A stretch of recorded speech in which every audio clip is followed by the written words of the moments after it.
Hey, welcome back. And we had an amazing time chatting with Emily Westray from England and Great Britain. And we are waiting now to be joined by South Africa's Chad Ireland. I thought I'd try something a little bit different and kick off the video a little bit early, the interview a little bit early. We've sent Chad the link. I'm keeping an eye on Instagram Messenger to see how everything goes. So please do setting up my laptop quick. There we go. So please let us have your questions and comments for Chad, and he'll be joining us shortly. One thing I wanted to say about Chad just before he joins us, he's one of my favorite people to have at competitions. We're fortunate with the streaming that we do, with the photography that we do, we get to see a lot of athletes, and the energy and vibe that Chad brings, how he is always cheering for everybody with his "yeah, buddy," and making some real noise and bringing some real chaos. It always means a great deal to the other lifters, and I think he's been personally responsible for the sound level at nationals increasing. So I am looking forward to having Chad at one of the internationals. South Africa is hosting World Masters towards the end of this year. Then next year, if I remember correctly, we've got sub junior and juniors at Sun City. And the following year, 2028, or 2027, excuse me, we're going to have World Bench. So looking forward to the noise Chad brings. I want to get his opinion on the sound meter. I was chatting with Emily earlier about this year's Commonwealth, or last year's, excuse me, Commonwealth and World Masters. We introduced a sound meter, and for which team was bringing the biggest support. So I think what we might do at the next competition is have the sound meter connected to a video projector and a big screen, or at least a big TV, and we can see the noise being made by the cheering as the different athletes come out and their countries cheer for them. Just something that's a little bit of fun. So please do bear with us. We're waiting for Chad Ireland from South Africa to join us. The reason we're chatting to Chad again, I mean, we love chatting to Chad, but last time we had, and you may have noticed with a couple of our interviews, we had some really bad echo, and that looks like it's been resolved now. And we should be without echo. We can even bring in our sound effects and our fun. So if you are watching and know Chad, let us have your questions for him. If you're watching and don't know Chad and want to know something about South African powerlifting or the lifting community in South Africa, drop us your question and we'll forward it to him. So please do bear with us. I'm going like, dude, I sent you the link 5 minutes ago. Where are you? 7 minutes ago. Chad was supposed to be here at 7:30, but we did start out a little bit late, and because I was chatting to Emily Westray from the UK or Great Britain and England. If you haven't watched that video, please go back after this interview with Chad and have a look at that video. Last year when I spoke to Emily, that interview as well is fantastic to watch, just about the value and benefit of powerlifting and the powerlifting community and what it gives us and what it brings to people. So it's really, really cool. And she's got a profound insight into the value and benefit, firstly from the perspective of an elite athlete in other sports, but from someone, and she very generously shared with us the challenges that she was facing just in terms of mental health. And we've all been through these incredible challenges, and powerlifting is so beneficial from a community point of view, to the training point of view, to the gym groups that you train with, to the community at competitions, and also to the fact that powerlifting is linear, meaning that your benefit, you got to work to it. You got to work to that 1%, that 10%. Guys, Chad has joined us. Let me know in the comments below, should we let him into the chat, or should I just carry on chatting? I was going to suggest we start a slow clap in the comments section, but all right, let's bring Chad in here with us. And ladies and gentlemen, put your hands together for the original blue shirt guy, Chad Ireland. You spelled my Instagram wrong there, Nick. What Come on. the oh wow, Bloody Can you not hell. spell official? No, I'm dyslexic. I can't spell at all. Yeah. Okay, is Ah, it fair enough. Fair enough. like no? Hello, have you heard me pronounce names at nationals and at internationals? Yeah, you normally do quite well. What do Oh, you mean? that's very kind of you. Thank you, sir. Let me do this. I mean, that meant a lot to me. You like our new feature? Uh, all right, dude. How the hell are you? Thank you for joining us I'm again. I good, know and it's you? been rough.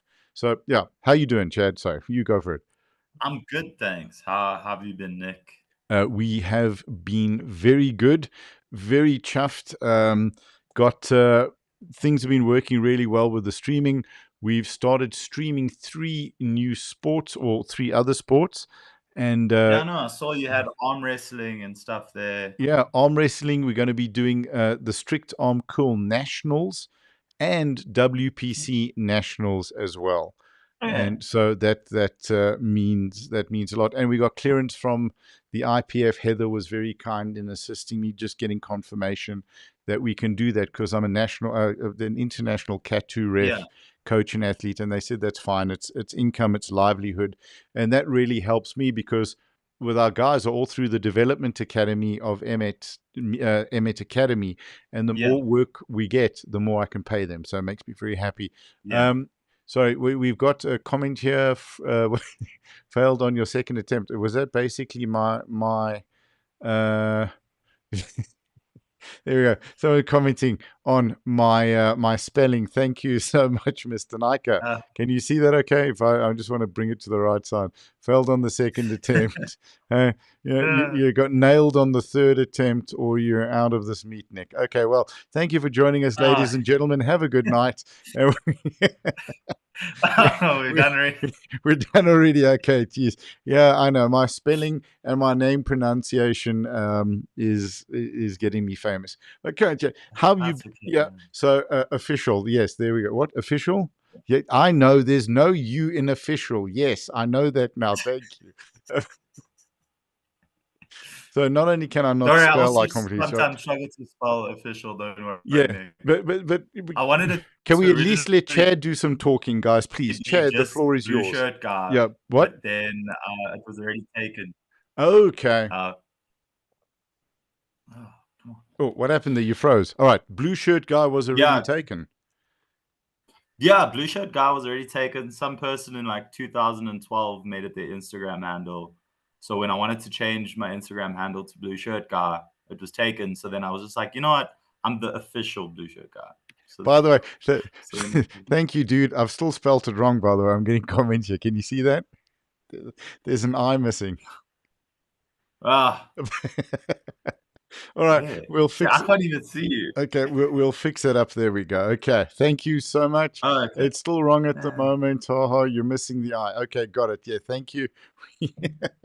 Appreciate it. This is what I love about the powerlifting community. So thank you guys. Very much appreciated. And Yeah. right, come on. Okay, so we've been in this conversation for 45 minutes. We haven't given Chad a chance to say anything, but okay, go for it. Dude, how are you? Tell us about how have you been and how's nationals been?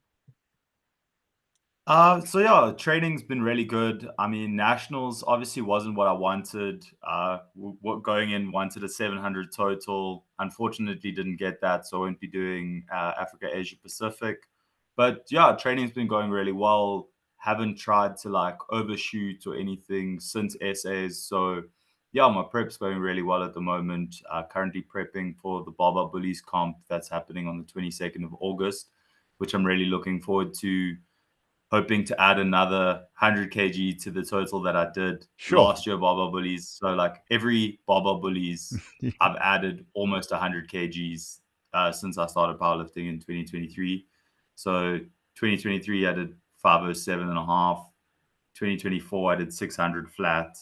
And now I'm hoping to break 700 um, at this next Barbell Bullies. So if everything goes according to plan, it will be anywhere between 700 and 730, Sure. depending on how everything goes. If everything aligns properly, we should be going into like at least qualifying totals or essays. So like, yeah, if I can lock it in now, then I have less to worry about when it Hmm. comes to Gautengs and then nationals next year. I think, just firstly, I wanted to say to you when you said, you won't be doing Asia Pacific Africa this year, that I mean, sorry, that's what you ended. You meant to say this Yeah. year, right? Yeah. You left that out. So there always is next year. And I think just Yeah. I mean, we chatted about that, and I know it's heartbreaking. You work so yeah. hard for it, and then stuff doesn't happen, and things happen that mess with your head, and it just there's a lot on the day. But dude, you'll be there next year. I have no Yeah, doubt. no, easy. I think I was reaching a bit, going in very hopeful for a 700 total after doing, I think, like 645 at Gauteng. So, like an Mm-mm. 8 week turnaround time to then get 700. I was very hopeful, but I mean, I think at a stage people like started believing it was possible. And I think even I started believing it was possible to hit that 700. Uh, and I mean, now it's going to be like 3, 4 months later, and I'm going to hit 700 anyway. I think the next goal would be, I think, working towards Commonwealth in Mm-hmm. Canada next year. Yeah. So if all goes according to plan and everything lines up for the next Gautengs and next essays, then Commonwealth is the new goal. So I like to aim high.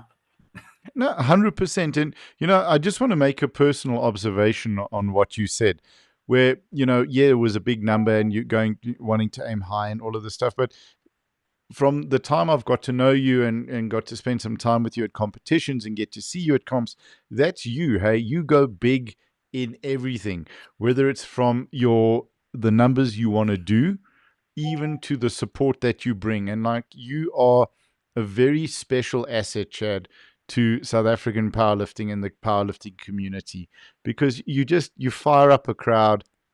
You bring great energy. It's amazing. You're not afraid to be the only one in the audience making noise, and you make it your mission No. not to I mean, stop until you everyone have to else make is. noise. Yep, If 100%. people are pushing themselves to their limits, I mean, it's so much fun to like just add to it. I've also sometimes had to be like, oh yeah, maybe I should dial it down while someone's preparing for the lift, because Yeah, yeah. I've had 1 or 2 people where I've like made them laugh Well, mid trying to brace, and I'm like, oh, maybe I shouldn't. yeah. Maybe I shouldn't. I should choose when. So like sometimes I'll wait till they're like pushing up then to then start making The noise, noise. just so that I'm not distracting them in their lift. Because obviously we want just good lifts from people, and we don't want 100%. people to bomb out. Yeah. Uh, But but I do think, and so, you make an interesting point, that when you're in the lift, you don't hear or see anything.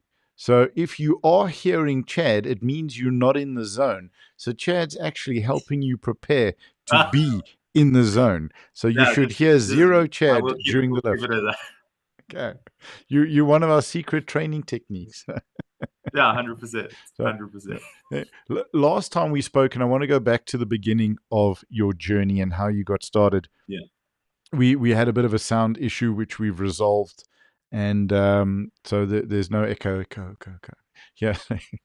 I'm But hoping. I actually haven't double okay, checked on no, my it's side. good. If there is an echo, We would have I'll been just have getting. to watch it in the YouTube video. Yeah, no, there's no echo. Trust me, my poor editing guys and sound guys were going nuts with trying to edit stuff out and that. So no, we're keeping it safe and simple and sane. So Okay. yeah, but tell us a little bit about your journey. How did you find powerlifting? Like, when did you start lifting weights, and what was your first competition? Okay, so there's two different questions. So I'm going to Mm, start with when I started lifting weights. I started lifting weights in 2018, July, I want to say. Uh, Went through quite a bad breakup, and to distract myself from thinking about my ex, I decided to go to the gym. I'd spend about 3 hours a day in the gym just to have something to do. I should have been studying, but I was like, nah, you know what, just go to the gym. So that's how I got into the gym, and then was in the gym, out of the gym. And then I started training like really consistently in around October 2021. right. And I got really serious about just standard lifting and like trying to get the best possible physique. I was following like a bodybuilding program, and I just wanted to look better and feel healthier and Mm-hmm. everything. So I think I lost about 10 kgs and put on some muscle. And in my program, I always used to have like deadlifts, which some people were like, no, you're going to hurt yourself. And I used to love deadlifts. Deadlifts was Yeah. my favorite exercise. I used to run it once a week. And then after deadlifts, I'd do Jay Cutler's back day and do like something ridiculous, like 49 sets or something. So, I mean, I just used to love training. I Yeah. used to, like, for me, 3 hours in the gym is a short gym session. So, I love the gym. I mean, And to then, touch on that, just on that point. Sorry to interrupt. What is it that's so special about the gym for you? Because you're not alone in what you're thinking, and the idea of coming out of a breakup, out of some trauma and pain, and finding solace in that. We can joke about, yeah, want to build a perfect body, like the divorced mom body or the divorced dad body, where you want to get revenge on your ex, and they got to see you and go, oh my word, I made a mistake, whatever the reason. yeah, what But have I done? yeah, but that time in the gym, there's something very special about that. What did you find? I found it to be probably the most beneficial distraction that I could have done. Like, I've used unhealthy coping mechanisms, I've used healthier coping mechanisms. But for me, the main coping mechanism that has just worked for me and that I found gives the best external results is the gym. Like, I used to suffer a lot with depression, and having that routine of gym actually, Mm, like, I want to say it saved my life. Like, it yeah. pulled me out of such a dark place that I was in my life. And like, yeah, it gave me something to look forward to and something to strive to that is so much bigger than just, oh, I want to have a good body or I want to make someone regret something. Like, Mm, because a lot of those sessions, sometimes you don't want to be there, and like, you're like, but I've got nothing better to do and I know this is going to help. sure. So you sit there and you're like, well, this is what's going to be best for me, and I need to get through this. And if I can feel pain in my muscles, then I won't feel pain inside. And it sounds like a rough statement to make, but I think a lot of people go through that. It's like, I want to feel pain on the outside so I don't feel pain on the Mm, inside. And I think gym is such a beautiful way that allows you to feel that pain, but through that pain you grow into something better and you grow into something bigger, and you learn and you grow through that. Where, like, if you experience pain and you deal with it in an unhealthy way, like, you're just gonna get more injured or more hurt or more go through more suffering. So yeah. like, the gym just helps you like pull yourself out and up, I think and not just out of it. it's firstly, I mean, we're talking about something quite serious here, and I'm going to say this, by the way, and like, you're boisterous, you're laughing all the time, you're joking, but I know, because it's what I do for a living, that there's a very serious, wise young man inside of you, dude, Yeah. and that's why I'm very grateful for this conversation. And it is the thing that, you know, I've been sober for 18 years, and I get to work with addicts all the time. I've worked with probably over 100,000, in the Yeah. last sort of 18 years, multiples of that even. The wonderful thing about training and exercise is it's pain that we can control. So 100. at least we have one pain in our life that we can control. We can't control the pain inside. As you said, it's the pain outside that we can control. Yeah. And that's such a great message. And it's a message that just get to the gym. And I want to ask you that. And then I'm going to go to the comments from White Knight Nate, just to share that with you. Yeah. What was it in your pain, in that those dark moments, after the breakup, after the relationship ended, that made you decide to go to the gym and didn't make you go to the pub or make you go clubbing or make you go somewhere Uh, unhealthy? well, I did both. Okay, cool. So uh, I'd go to the gym for 3 hours and Yeah. then I'd go out because uh, my ex actually started sleeping with a friend of mine in my res.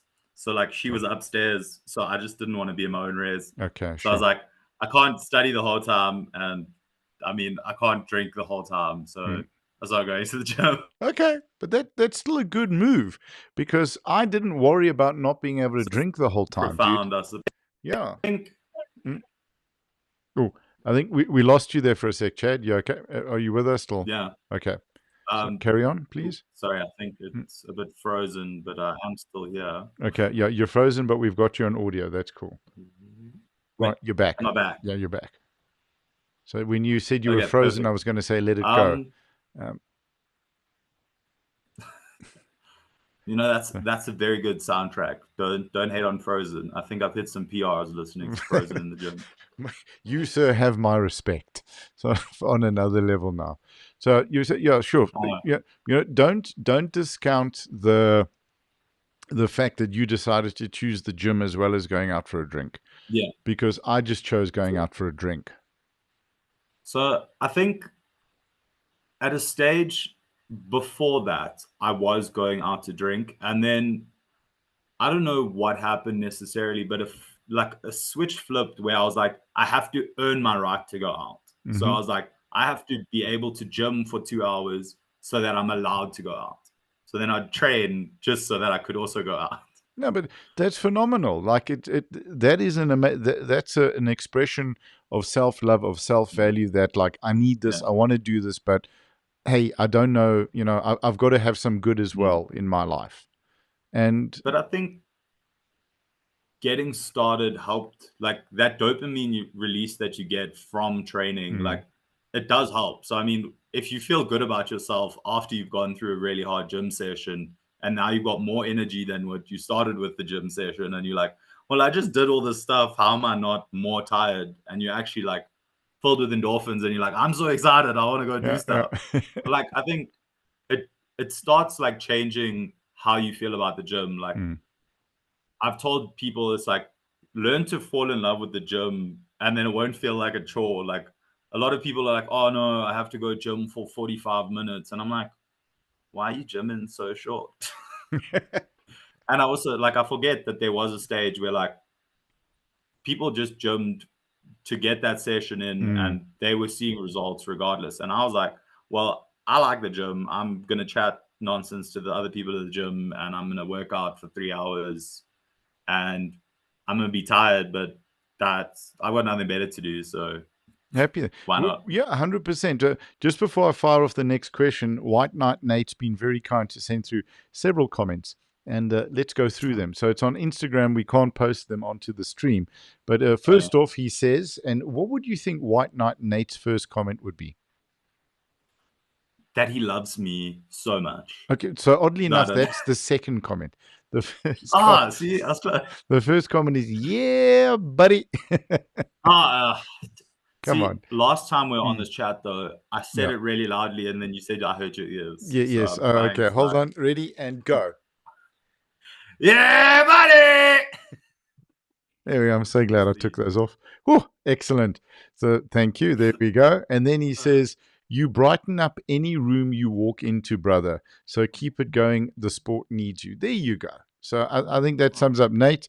I feel exactly the same way. And then, of course, he liked my let it go comment. Lovely. And he says, CDJD. Chad, you plus, plus, plus, plus, plus. You got it. There we go. Excellent. So let's chat a little bit now about the gym and that. How long did it take you to find a little bit of a community, a social vibe in the gym? Um, so luckily for me, my brother was in the same university as me. So when I started training, I luckily got to train a lot with my brother when I first started. Right. And then I was also in res. So like a bunch of the guys in res would also be at the gym at the same time. So for me, the start, it was a bit easier to get that like sense of community because I could go and spend Mm, time with mm, my mm. brother. I could go and spend time with guys from the res. Awesome. But surprisingly, most of my sessions are actually gym sessions that are alone. Even today, like I've got friends that are powerlifters that I'm really close with, like Nutty, Mm, mm, Dan mm. Duke, Josh Wilkes, and we all like I enjoy training with them and I enjoy it so much. But when it comes down to training like a powerlifter, a lot of your sessions are going to be sessions alone because your program's not going to be the same as someone else's program, and you kind of just got to get through your stuff. And as fun as it is training with someone else, sometimes you've just got to, like, it just distracts you from what you need to do. So it's like you train with a friend, you have fun, and then you don't do any accessories. Then you're like, 100%. well, this was fun, but I'm not progressing because of it. If you were training with Justin Furman, how noisy would the sessions be? I don't know. I don't think I've ever trained with Justin Furman, or because you guys are quite vocal at competitions. Training, I can tell you though, training with Nati. Yeah. I think the rest of the gym starts getting a bit scared, and you go Nati. I mean, because me and Nati will literally make Ronnie Coleman noises. Like I said in the first interview we had, the first deadlift competition we had after I'd met Nati, he came through. So me, Nati, and Kameshan were there, and some other guys, and Ruben was also there. But yeah, so like me and Nati for like 5.5 hours straight, were just saying like, yep, yeah, buddy, and like all of these like noises, like time to bleed. And it was literally just 5.5 hours of just noise from me and Nati, which like it's phenomenal. So like much fun for me. Like I lost my voice and I was just like, this is the best. And I think since that day, it gave me like the passion to be louder than anyone else in the room, because someone else had done it before me, in a sense. Like someone else was loud, and I could then express myself how I normally would, because I mean, I am loud. And if someone gives you like that green light that it's okay to be that loud, then I think for me, it's like, okay, cool. I've got that confirmation I can be that loud, so I'll just continue being that loud. Hey, Google, make everything green. So there we go. Green light. Excellent. So, okay, hey, Google, make everything oxblood. But all right, so well, I can carry on like this for the rest of the stream. But and I think it's so important. Google's not listening. Hey, Google, make everything oxblood. And then I got to go and reset everything up, but it was worth it. Wow. Anyway, okay. Beautiful. I'm green. Beautiful, yeah. I'm green. Thank you. I feel beautiful. That's very kind of you. No, so I can set up my lights and make myself green as well if you want. Okay, sweet. Let's do it. There we go. The green. Give me a second. All right, we're gonna go the green screen. I'm gonna make myself underwater. I think that could be quite a bit of fun, and we could also do that for Chad. So, all right, let's see what Chad comes up with, guys. Let us have your questions and comments for Chad. I think it's as much fun as he is, and as much as we joke and laugh, he really brings a great value to the comp. And there we go. So that's me underwater, and then we'll put Chad on the beach. I think that could be good. What do you guys say? All right, we're coming along with a green light sort of soon, waiting for Chad. And come on, Chad. Wait. We're nearly there. Yeah, buddy. Lightweight. Wait, I think that's green. Okay. Wait.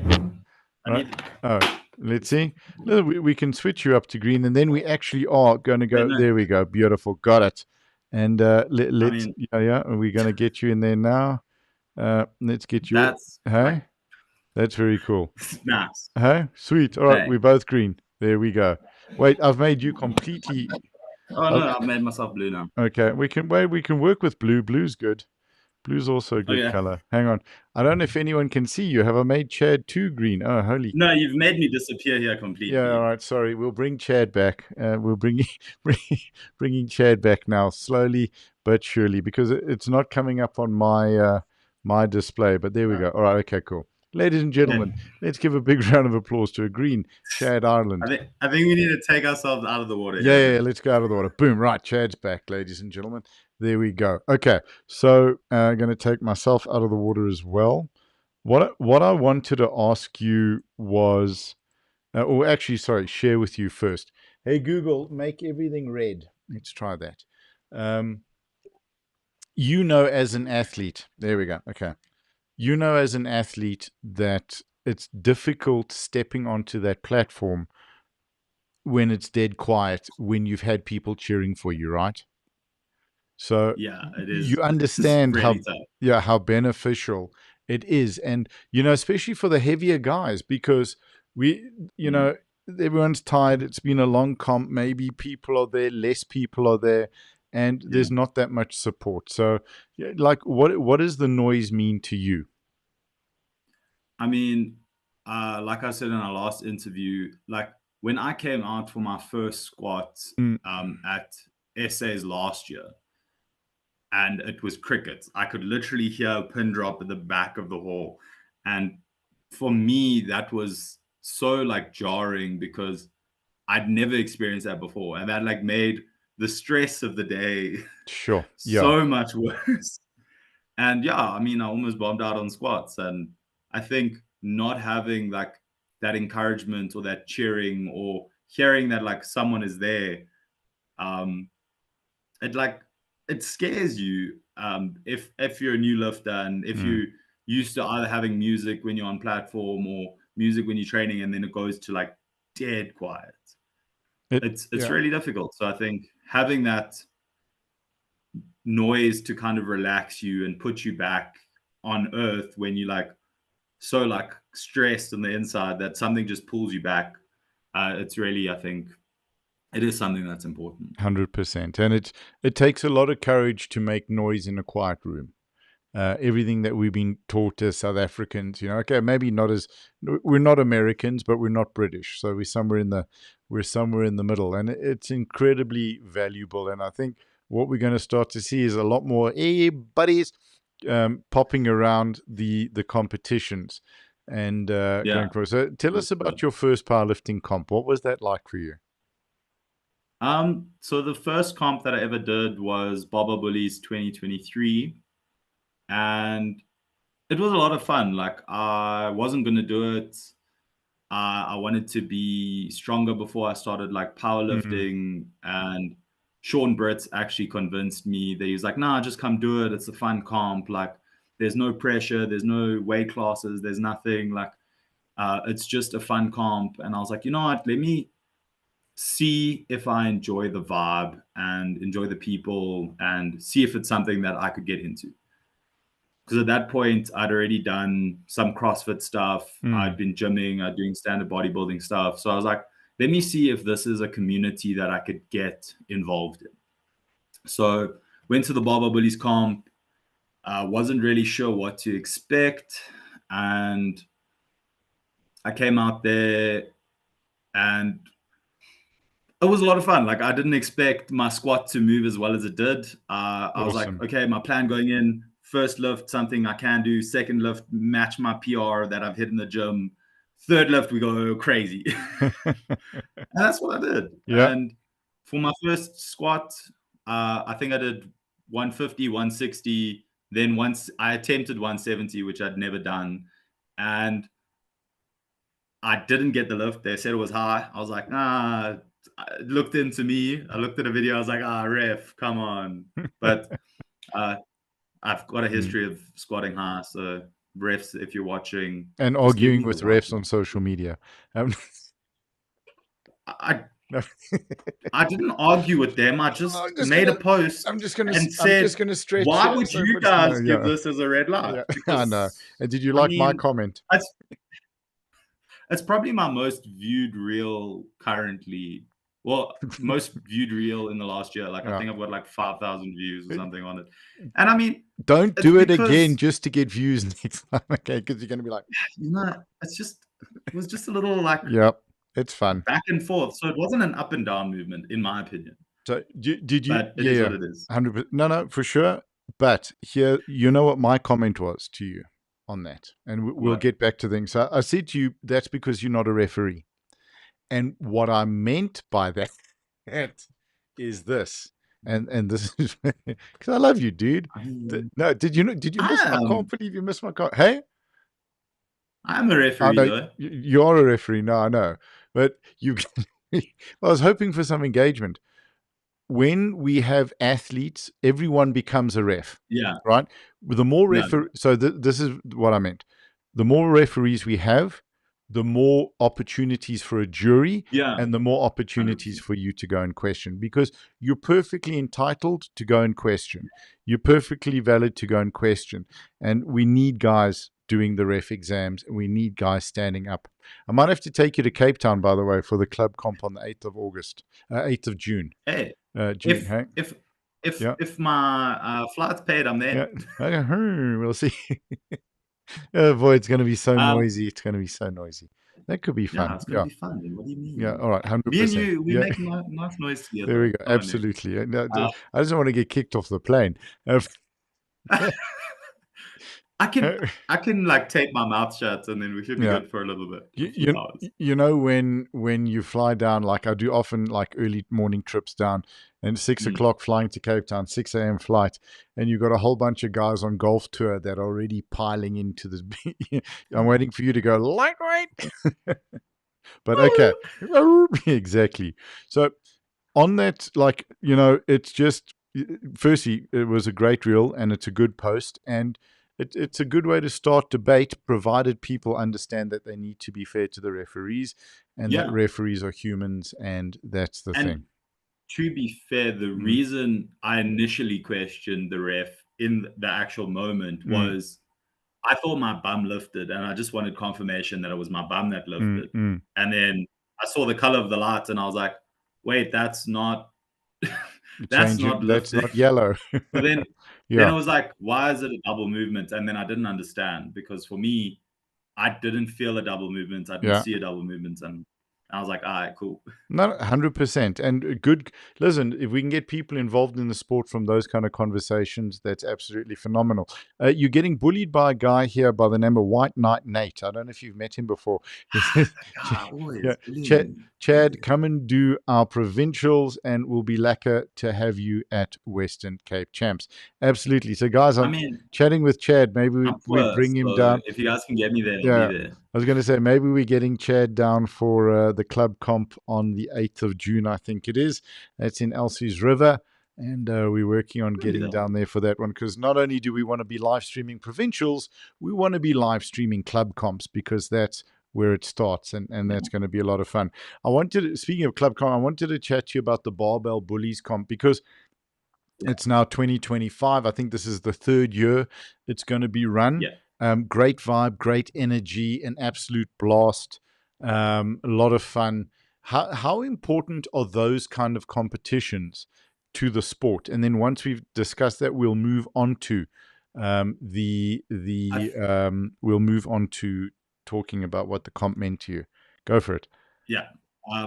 So for club comps, I think it's so vital because that's how you get people invested that aren't financially able, in a Mm, sense. So for essays or Gauteng's, for example, you have to have IPF approved this, that, or the other. Like maybe Gauteng's isn't as strict, but then they're like, oh no, at essays though, it has to be this.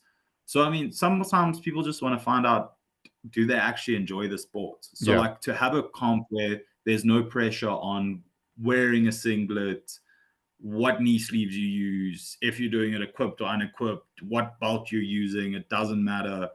And I think a comp like that, which allows you to just be in whatever you want, like it's a standard gym session, and you can just see what the vibe is, Mm, what mm. powerlifting is all about. I think I've already spoken to about 2 or 3 guys online, and I've been like, "Hey, you guys should really try this," and they're like, "Oh, but we don't know, maybe, maybe not." And then them come to me like I think 2 weeks ago and said, "Oh yeah, by the way, I signed up for Barbell Bullies. I'm doing it. I'll see you there." And I'm like, "Yeah, I'll see you there." I'm so excited. Epic, epic, epic. Yeah, 100%. It's invaluable. And I know the SAPF over the years, because I'm old and I've been doing this for a while, has worked really hard on making provincials international competition standard, so that the athletes know what to expect. But there is such a place Yeah, for that barbell bullies comp and competitions like it, yeah. just to get a taste for the sport. So what happened to And you? Oh, sorry, go for it. I think another thing is for the guys that aren't necessarily at that level of performing Mm, while it's essays or having a competition throughout the year that is an international competition. I think it gives such a great platform for those lifters to still get experience on how to lift and their lifting experience, mm, even mm. though there's no comp for them. So now it gives them a comp to work towards in that off season or in that season that they're building, because just building, like, yes, it's valuable, but the thing is, if you don't have that comp to prep for, you kind of lose sight of the bigger picture. So if you have a little like comp to prep for in between Gautengs and essays, then it gets you re-excited for the sport. It gets you like re-excited to like push yourself to your limit when you don't have that ability to go to worlds, go to Africa's, go to like Asia Pacific, because you're not at that level yet. But it gives you the opportunity to push yourself to that level, which is really cool. 100%. And you know that you mentioned something earlier that like you wanted to wait until you were stronger, you wanted to wait, you know, until you got onto the platform. Yeah. But sort of, what did that first competition teach you about just getting onto the platform? Don't wait for a strength level. It taught me that competing is fun.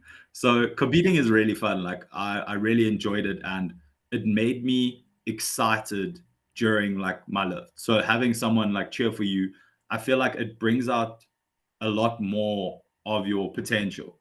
So I mean, the adrenaline on a third deadlift when everyone's cheering for you is unmatched. Like I remember one of my friends, he was so his name's Josh.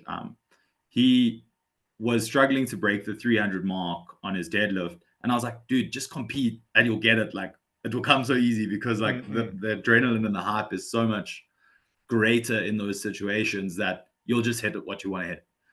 So I think I was like, no, I'll try it. And then once I get stronger, I'll compete. And then I was just like, you know what? It's so much fun and it pushes you to be better. So let's just compete anyway. So irrespective of my numbers now, like I love to compete. I love to like do better than I did the last time I was on platform. And yeah, I think without having done that first comp and without deciding, oh, let's try anyway, even though I know I'm not going to get the numbers I want, I think it's pushed me a lot further than if I'd never done that. So if I was still working in the gym now to get those numbers, like, because I said I'd only compete when I had a 300 deadlift. I still don't have a 300 deadlift. I'm hoping that this Barbell Bullies will be the first time I hit 300 on the deadlift. So we're going for that. 100%. So That's yeah. that, and it's like, yeah, don't stay out of the sport because you're waiting for a number. So it's such a great message. What I wanted to And go for it. Sorry, yes, awesome. yeah, I think another thing is just platform experience is also a skill. Like Sure. doing a 1 rep max on the platform under comp standard and getting all the like commands is very different. It's Yeah, like, and then the level of intensity for a club comp for Gautengs versus for essays, those are all very different. So it's like, yeah, I could wait till I'm the best in South Africa, but if I'm not competing at essays, I don't know how that my body responds to that environment. It's absolutely. like, oh yeah, if I go to Worlds, I'm not going to win Worlds. Yeah, But me flying and then seeing how my body reacts after a flight, how my body. So yes, my first year might not be good, but then I know what to expect going forward. yeah, absolutely. And just a great point, because it comes down to like that time on the platform is a skill, as you said. So I think something else that's happening and that I'm seeing in powerlifting in our country is if you say, okay, I'm going to need 680 to win nationals. And suddenly at nationals, then suddenly it's 740. And then the guy, everybody's getting better and Yeah. better and better. And that Yeah. understanding of what to do and how to push is going to make everybody stronger. Yeah, 100%. Like, I think I had this argument with Stian before essays, and he was like, now we need to raise the qualifying totals. And I was like, now we need to raise the amount of people competing. Because if you have more people competing, I feel Yeah, personally that if you have more competition, it drives you to do better because you absolutely. can see what's possible and you have someone to beat. If you have no one to beat and you're just like, oh, I'm pushing for this number, I'm pushing for this number, like you're not going to grow as fast, for example. Yeah. Like I think one of the reasons that I've um, grown and like started lifting more than what I can and like that my numbers keep increasing is because Mm, I'm chasing people like Stian, mm, people like mm, Daniel mm. Duke, people like Nati, even, and like even people like Ruben at a stage I was chasing because like I wasn't strong enough to lift more than the 74 kg lifters. Yeah, So I'm like, I've got to try always beat someone, and because I've seen they can do it, it pushes me to do better. But if we have people that are like not competing, but we know they can do higher numbers, then they're just like, oh yeah, but I'm not lifting 900, so I'm not going to compete. Then you're like, yeah. but you can bring out the competition in someone else. I'm not going to compete until I change my name to Jesus. You know, kind of thing. Exactly. No, no, it's such a great point. And you've given, by the way, you just made me think I've got to get hold of the Oaks to get them on the podcast as well, because especially with Daniel and with Natty and the other guys, Yeah, we're no. gonna have to bully them to coming in. So if we do make this Cape Town thing work, then you're obviously going to have to compete, though. Are you coming down as a guest lifter or as an announcer? I mean, if I'll do both. Yeah, Uh, I did both I at Asia, mean, Africa, Pacific. It was cool. it's in my like Yeah. I'm busy prepping, so like obviously I'm trying to prep for bullies. Mm. But I mean, I could lift in 4 weeks. It's Yep. going to be like 8 weeks into my block. Yeah. Probably not ideal that I'm one rep maxing, but I don't know. It could be cool. I'd lift. Little bit of fun. Okay, I'm always down to lift. we're going to see what we can do here, folks. Let us know in the comments. What do you think? Western Cape, are I hope there's you nice ready prizes. for the noise? So that's it. That's coming down 100%. Yeah, like your prize is a ticket back to Joburg. So if you don't win, I mean, you're I'll living take in it. Cape I'll Town. take it. You're living in Cape Town. Awesome. It's what is it like in the last 3 years? What have you Hmm. seen change in powerlifting? And I think you also spoke about more numbers. If you look at Canadian, like chatting to the Canadians about Canadian nationals and stuff, that they put on such a high standard of a competition in terms of the actual comp with the lighting and you Yeah. walking in through an arch and all of this stuff. But in South Africa, like we had the same setup as World Masters and Commonwealth, right? That Yeah. blue carpet. I mean, how awesome Hmm. did that setup look for nationals from the warm up area to the platform? Yeah, no, I mean, it looks beautiful, and like just stepping out onto like that type of like stage. Like, I mean, I was there at Commonwealth watching those guys, and like then I'm now lifting on the same carpet where someone deadlifted 350 and then deadlifted 350 again in the same weight class. So I mean, Yeah, like that was insane. absolutely. So yeah, I mean, It's it very cool. What do it we need to just do to grow the sport, to grow competitors at nationals? I think like it's a really tough one because We don't ask easy questions here on Coffee and Conversations with uh, Champions.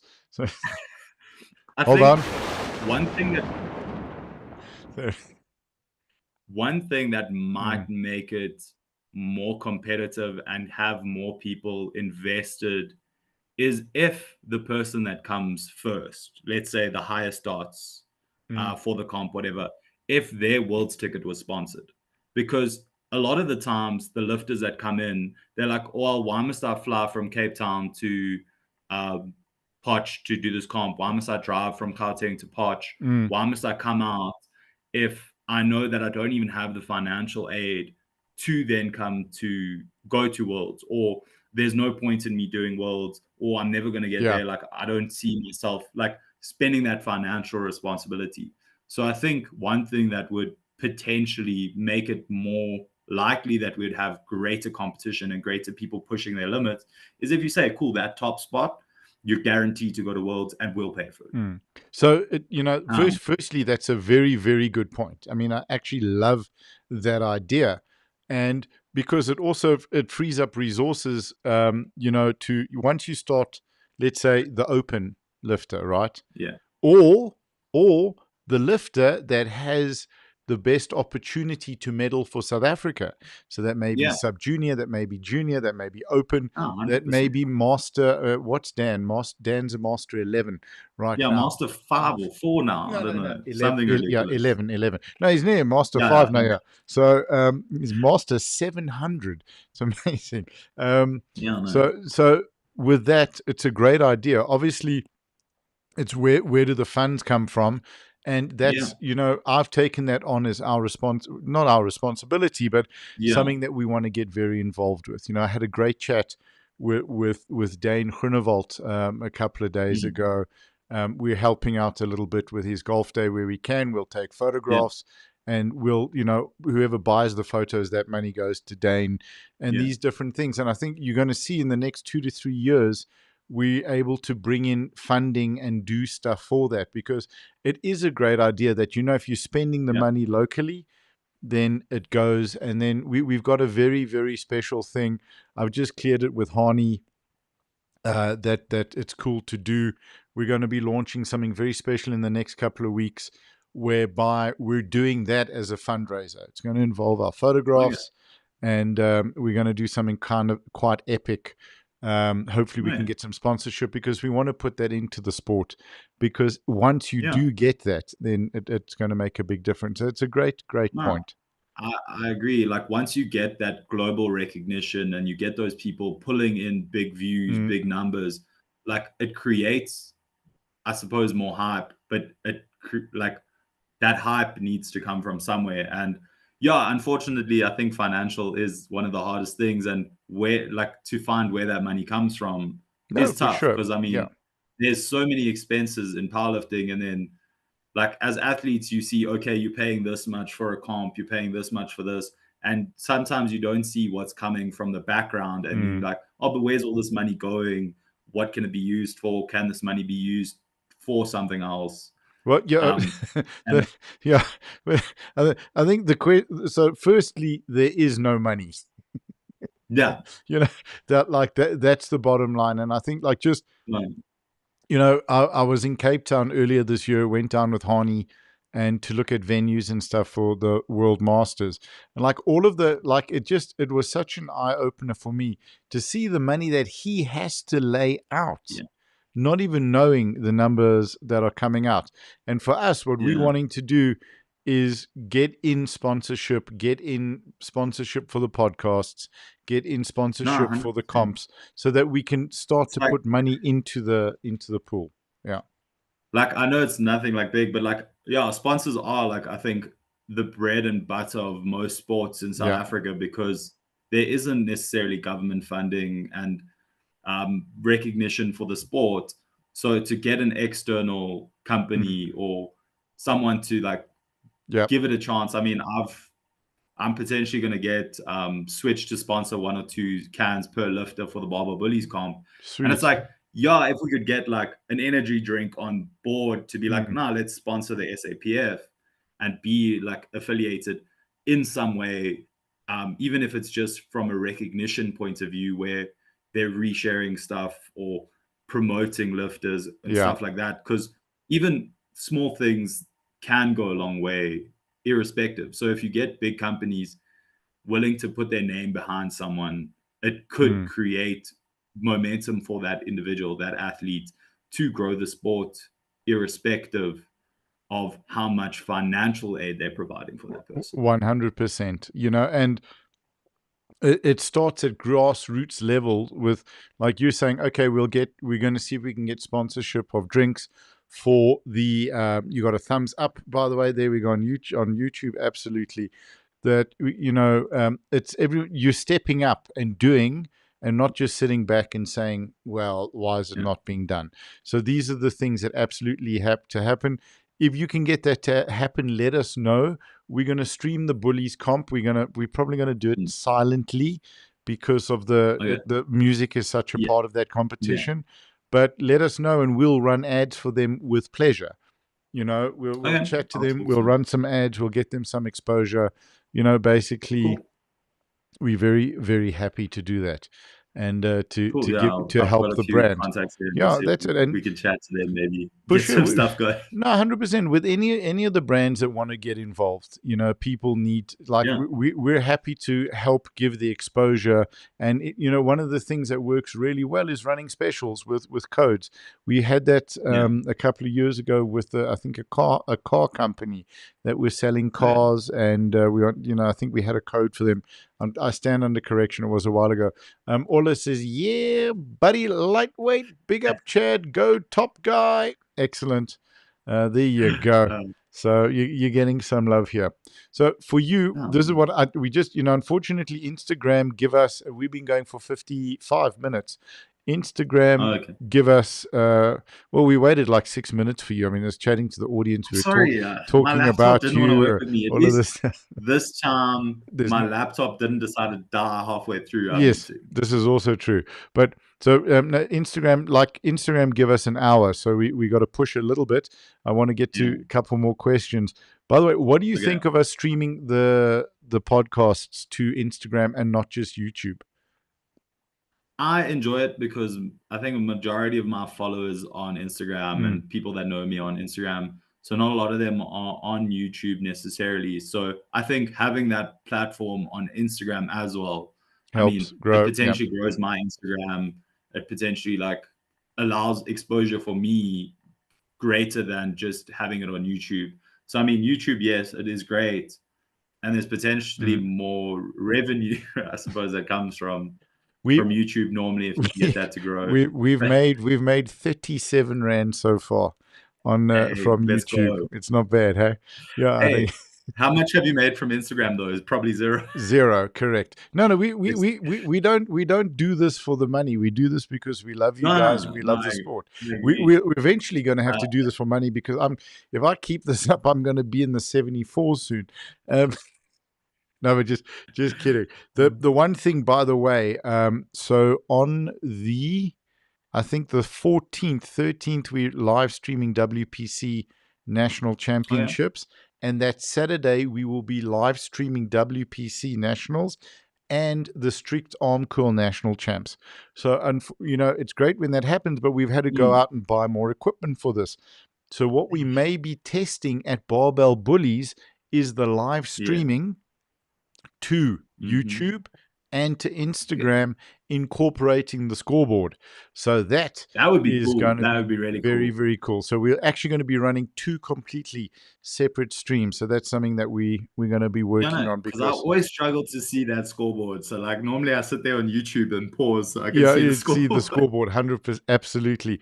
Listen, don't joke. We may actually do that on Emet Extra, the Emet Media Extra channel, where we Okay. just stream the scoreboard. I mean, So you I'd can probably then watch that more than yeah, anything else. 100%. Okay, Normally, because I just want to see like what what people are actually doing, doing so and that I can how's it see who moving? needs to hit what numbers next. Exactly, 100%. So, all right, a couple of quick questions before we wrap up. We got a few minutes. Yes. My fun questions, Chad. But before we do, what's your dream in the sport in the short term? Short term, lift 700. Okay, so when I say short term, let's say 300 deadlift. next 5 years or next 3 years. Next 5 years, I want to catch up to Stian. I want Mm-hmm. to give him a run for his money. I've told him I'm giving him 3 years. I'll catch up to him. Sweet. Stian, So you heard it here first. Yeah. 3 years. And Well, you want to I've deadlift given more him than that a few times. yeah, and you want to deadlift more than Nick, his fellow hometown. Yep. Yeah, no. I mean, there's a goal for 400, but I don't know if that's going to be a 400 deadlift. I Mm, don't know if that's going to be within the next 5 years, though. I get a okay. free house from Callum if I get that. So Beautiful. In Elo, a farm in Elof apparently, I get a Street. double Yeah. story pack. I'm very excited. Excellent. Uh, but yeah, so I think in the next 5 years, I want to step on the world stage. I want to be able to be a person that represents South Africa on the world stage. I preferably want to do it next to the people that I've grown to love and care for in the sport, and have each and everyone there being able to cheer for me and me cheer for them. Because yeah, at the end of the day, So, as much as this is an sorry, I individual hate to, sport, yeah, it's give a me one team sec. sport. Sorry, Chaz, hold Okay. that thought. Ladies and gentlemen, those of you watching us on Instagram, Instagram's about to cut us off in about 40 seconds. Please jump over to YouTube, Emet Media on YouTube. We're going to carry on chatting with Chad. Chad, go for it. So, So okay, yeah, so I world think stage with people you love. yes, world stage with people I love because yeah, as much as this is an individual sport in a sense, like your team and the people that you lift with and the people that you lift for are so important. Like they motivate you to keep going, they drive you to keep pushing, and watching them do well inspires you to do even better. Right. And I think having that ability to be on the world stage and having Nutty there and having Dan there and having those guys all there, having Ruben there, having Nate there, Mm. like watching each lifter in each category just perform so well. I mean, I'm speaking a lot about the guys because they're probably who I talk to more, but like even the girls in the sport, like the girls in our country are actually like doing insane. Like, I mean, um, Nicole Mm. Cooper-Sammy, literally insane. When Majan comes up to opens, like she could probably compete as an open now and still do well. Yeah. But like I think the girls like Sasha Gadney, like all of Mm. them, like they lift so well, and like watching them all at Commonwealth, like most of our girls are podiuming, and like our guys like are doing okay. And I think our guys need to catch up, but I Yeah. also like it would be so much fun just to watch all our lifters on the like the world platform as an athlete. Like I wanted to go down this year as a spectator, and then I was like, maybe not. But yeah, To masters. I just I Mm. probably will Mm. go watch. Yeah, absolutely. Yep. But yeah, I mean, I love the sport, Mm. and to be able to in the next 5 years to be an athlete that is the best, that I've earned that position. I don't Yeah. want to just be handed that position. I want to earn that position and say I'm the best or the second best 105 in South Africa, and I deserve to be here because I've worked 100%. for it, and this is where I belong. Sure. And yeah, I mean, I suppose that means having a 900 total plus, but yeah, it's in the plan. We'll get there. That's it. You know, the progress is linear. Sometimes it's a little bit more level, but it's Yeah, consistency. You got to show up consistently, and you got to train, and you got to work. And yeah, it's the thing. Absolutely, you know, that's a great view and great vision. And we're sitting with things in the sport like World Games, and you know, Commonwealth yeah. champs in Canada will be great. You know, I'm looking forward to seeing you there. Absolutely. You know, cold and fresh, very special place. I'm Ah, looking forward to going I'm hanging very out. excited for it. I made some friends last Commonwealth Mm. last year at Sun City, and ever since then, I was like, you know what? Like, you guys are the best, and I want to be on the stage with you guys. Like, I still Mm. chat to one of the girls from Scotland, and like she's doing really well. She's a junior, and she's about to deadlift 200 as a 63, I think. And I'm like, that's insane. Like, and like Yeah. we message each other and we're like, yeah, no, we'll see each other in Canada next year. We'll be there doing Commonwealth, and it's so exciting for me because I'm like, these people that like I looked up to and watched them lift so well, Mm. I could be competing against them in a year. Yeah. So Sure. I'm trying my best. I'm putting in the work. Program at the moment is going really well. Awesome. Yeah, all my lifts are moving. So yeah, I'm hoping for some good results by the end of the year. You know, I think that's something that's so valuable in our sport that like you work hard and you get to share the platform with your heroes Yeah, on an international level. And yeah, yeah. that's very, very special. So what I wanted to ask you, we got our 3 questions. So it Mm. appears we are still live on Instagram, which is great. Guys, if you are still watching us on Instagram, please just drop a thumbs up, let us know. Because when you read Instagram, it says your maximum is 60 minutes. That may unfortunately be for the amount that it retains Oh, okay. for your reel, because you know Okay, fair. it'll Maybe. probably only archive 60 minutes, but we'll see. It used to cut out just standard, like just drop Yeah. deadlift. It'd be like So your reel has ended. that's it. So it's there, which is looking good. Maybe things have changed, and maybe Instagram would like us to be the first company to live stream sporting events to Instagram. Okay, we got a thumbs up. There we go. Let's go. Great guest. Good choice. And what a guy, always available to talk. That's from ZZ, absolutely too. So thank you. Yeah, there you go. So everybody loves you, dude. So a couple of, hey, yeah. Literally anyone can DM me and ask me about powerlifting. I'll talk to you for like 10 hours straight. I don't care. Like I love powerlifting. Yeah, not when you're at the gym. So we got a 970 total to get to. Yeah, 1,000 kilos.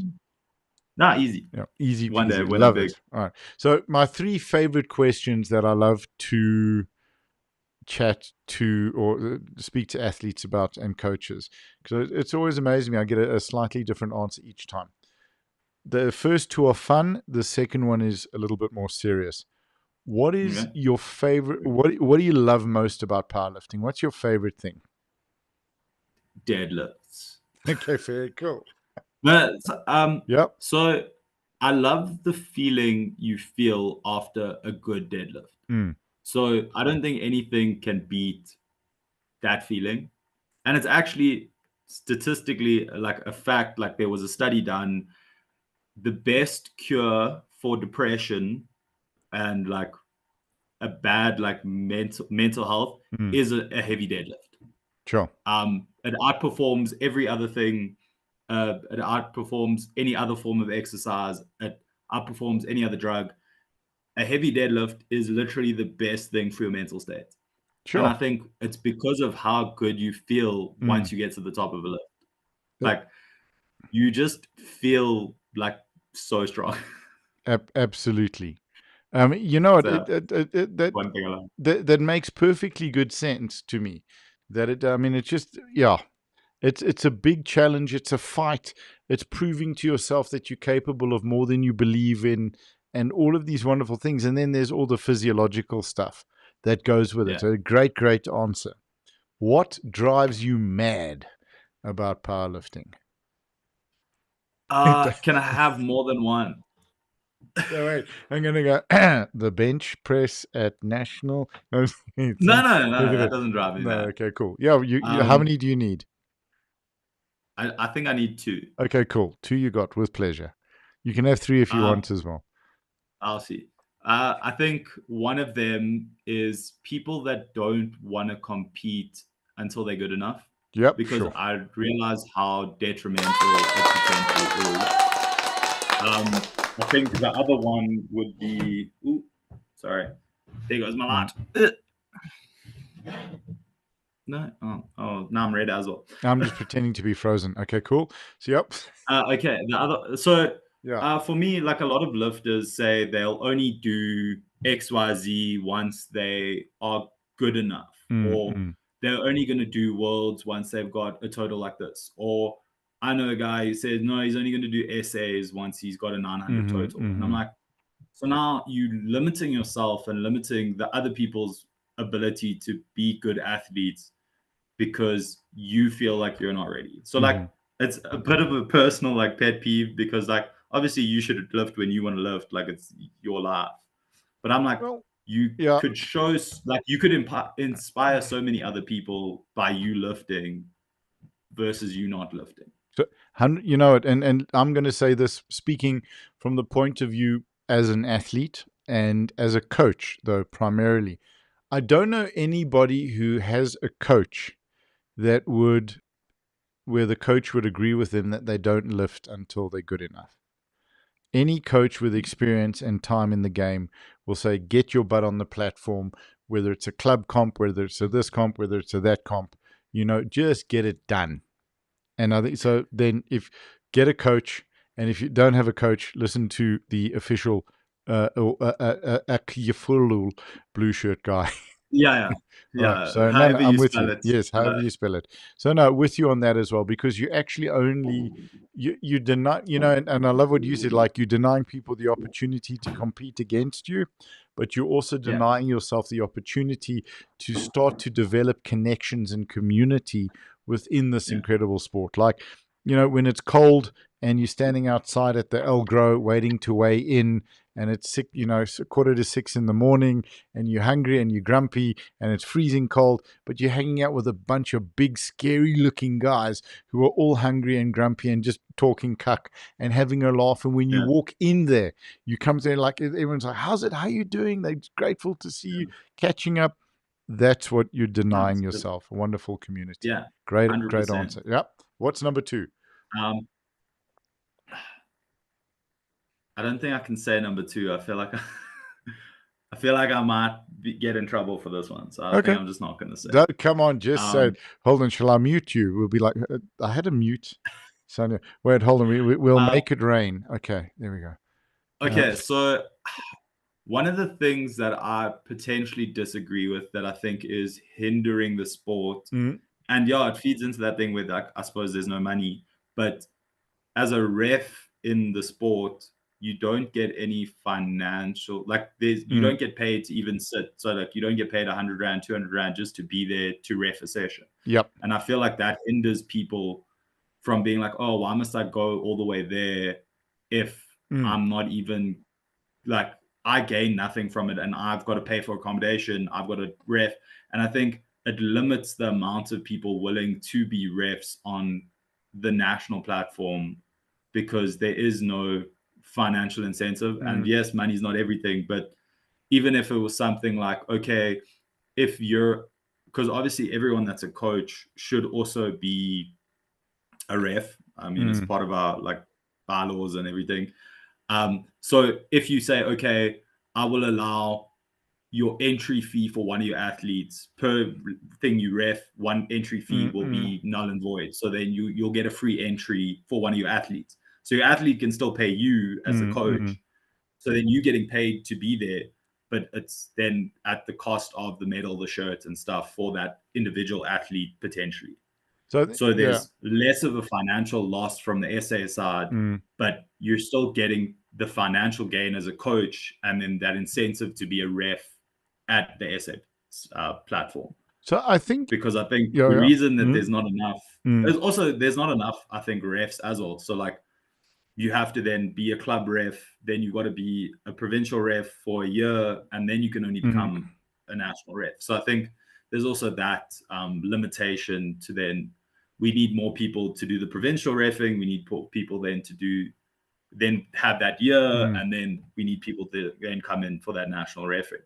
So I think it's a twofold where it's like there needs to be more people that come do club and provincial, that then there's enough people to do nationals, and then nationals needs to have some sort of mm. financial incentive, unfortunately. Okay, so I think, I mean, it's a very valid point, and I've got a couple of points to share with you on that.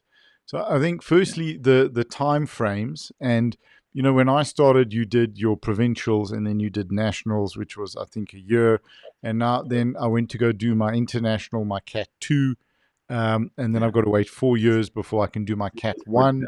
and but the reality of that is you've got 6 months, I think, between club and provincial. How Yeah. many comps are you going to get in that time? It's not about, it's like a pilot. Yeah. How much experience do you have in the chair? That's Mm. what it's really about. So those timelines exist to get you that time in the chair, because Yeah. I'm very grateful for the 4 years as a Cat 2, because like I really don't want to do a Cat 1, but I have to do a Cat 1 because the responsibility that comes with a Cat 1 is massive. Mm. Even Yeah. at, yeah, 100%. even at international level, there's no payment. You get your Yeah. meal, you get it. So the other thing is you get a meal voucher, so you get food, which is great. Yeah. Which is kind of cool for, I mean, and that's 140 Rand or 180 Rand, whatever it Yeah. is. That being said, and I think also if you ref there, you waive your entry fee, if I'm not mistaken. But there isn't funding around that. And then let me put, Yeah. and I hear you on that, where it's not, I think even it's not about, so as the sport has currently evolved with the funding that's currently available, and Yeah. the SAPF's funding is like affiliation fees from like 400 plus odd athlete Yeah. plus a little bit of competition. There's really no money in the federation. There's very No. little money in the competition organizer, because Hani has to, for essays as an example, has to give the spotters and loaders rooms. He has to, on international levels, you got to cover the IPF cost. It's terrifying. But let me then finish by saying this: Heather doesn't get paid. Yeah. So all of these guys that are putting in this, Vicky doesn't get paid. Hani, I No. don't get paid. No. You know. No, So I understand that, and these are the I things. suppose Yeah, it is in a sense still a limiting factor. The fact that there isn't enough money in the mm, sport as well. Like I know it's not necessarily the SAPF's fault or the sport's fault, but it does create that limiting factor for certain individuals. 100%. And the thing is, but at international level, you're not getting paid. Like Yeah. if I want to go and like I was having a laugh with Hani, like if I want to go and ref at World Bench now, right? And there's a shortage of Mm, referees in international comps. And Europe, mm, okay, it's not so bad. But I would have to fly to Norway, pay my flights, pay my hotels, pay the whole thing mm. to go and ref the competition. So it Yeah. comes down to, what are you viewing it at? What are you looking at giving back? Yeah. It's like, You know, but then it's like, how much do you love the sport that you're yeah, willing to to do spend that this for. money Yeah, to just do a reffing correct. session? You Like, know, yeah, the Emet Media for the first several years, we didn't get paid yeah, anything, and I don't yeah, make anything. So for yeah, for the first couple of years, I was funding everything: the hotel accommodation, the yeah, food thing. Now, at least with Hani, he mm, pays my guys, and yeah, so he pays the hotel and the food. So like, yeah, that's kind of cool, and that's a huge help. So it's about everyone saying, okay, do I want to give back to the sport? But last thing I want to say on this is, there is nothing better that you can do as a coach or as an athlete than to be a referee, in no, terms of helping your own 100%. lifting and I your agree, athletes. and I mean that's why I've started on Mm, that journey of yeah. No, getting but you potentially love my the coaches, sport. getting You're not a my good example. You love the sport too much. no, fair, but Yeah. I think there is ways for the people that don't potentially love it as much. Mm, Like there is ways to do it that could financially benefit the coach or the ref and not necessarily cost the SAPF too much. So I mm, think there's also ways, like yes, it doesn't happen on the international stage, but there's ways to then grow the sport internally for to have a jury, to be able to change yeah. calls, to be able to, because unfortunately this year we didn't have enough refs that even wanted to that we even had a Mm, jury. Or I know for the one session we struggled to find a ref for the last day, and yeah. I don't know if that can be attributed to that fact or if it's just people are busy, it was a busy time, and they I couldn't avail themselves for that Sunday. so And yeah. Okay, so yeah. yeah, so I think it's just it's just that's a potential solution. That's not the answer, but yeah, I think for people that don't necessarily Mm, have that like view, like it's actually very interesting to hear your side of the thing, like the conversation as well. Like I think it's opened my eyes to a lot of stuff as well. But yeah, I yeah. think creating more love for the sport would then change that regardless. It's, if you The people want, want to do. no, for sure, and we're talking about wanting to represent your country at international level, Mm, at the highest level in a sport, and yeah, that takes responsibility and understanding that it is a small federation, it's a small sport. yeah, But listen, hockey South Africa have to pay for their own way to the Olympics. I remember listening to this on 702. It's insane. There's not this money that's coming from yeah. somewhere. The thing that I would like to say, and that maybe I'll get into trouble for this, but I don't really care. Fine, we'll be in trouble together. Exactly. When I qualified as a national referee, I think at that year's nationals and the following Mm. year's nationals, what like listen to that. Like I lost clients because I wasn't coaching them because I was refing, right? And I had this Yeah, no. discussion with them. So I refed every single session that I could. Like I ref probably Yeah. 95% of the sessions, and with that, then it was Vicky, it was Hani, and Mm. being the announcer, that also counts as refereeing. So I announced Yeah. every single session. So that's talking about me. When I see coaches that step up, they coach their athlete, and then they Mm. bugger off. Excuse my language. They don't even coach Yeah. a single session. They don't make themselves Yeah. available, and they've been involved in the sport for decades. Yeah. I'm sorry, that's not being part of the sport. And it's funny, we say powerlifting is an individual sport. Powerlifting is a team sport because it takes Yeah. energy and effort from everybody. And I do understand, I'm not talking about the guys that are traveling from the provinces, right? Yeah. But I think even Amelia from Natal stepped up and Mm. refed, right? Yeah. I think she did her exam. So, like, she's running the team, managing the team. She still found time to do a session.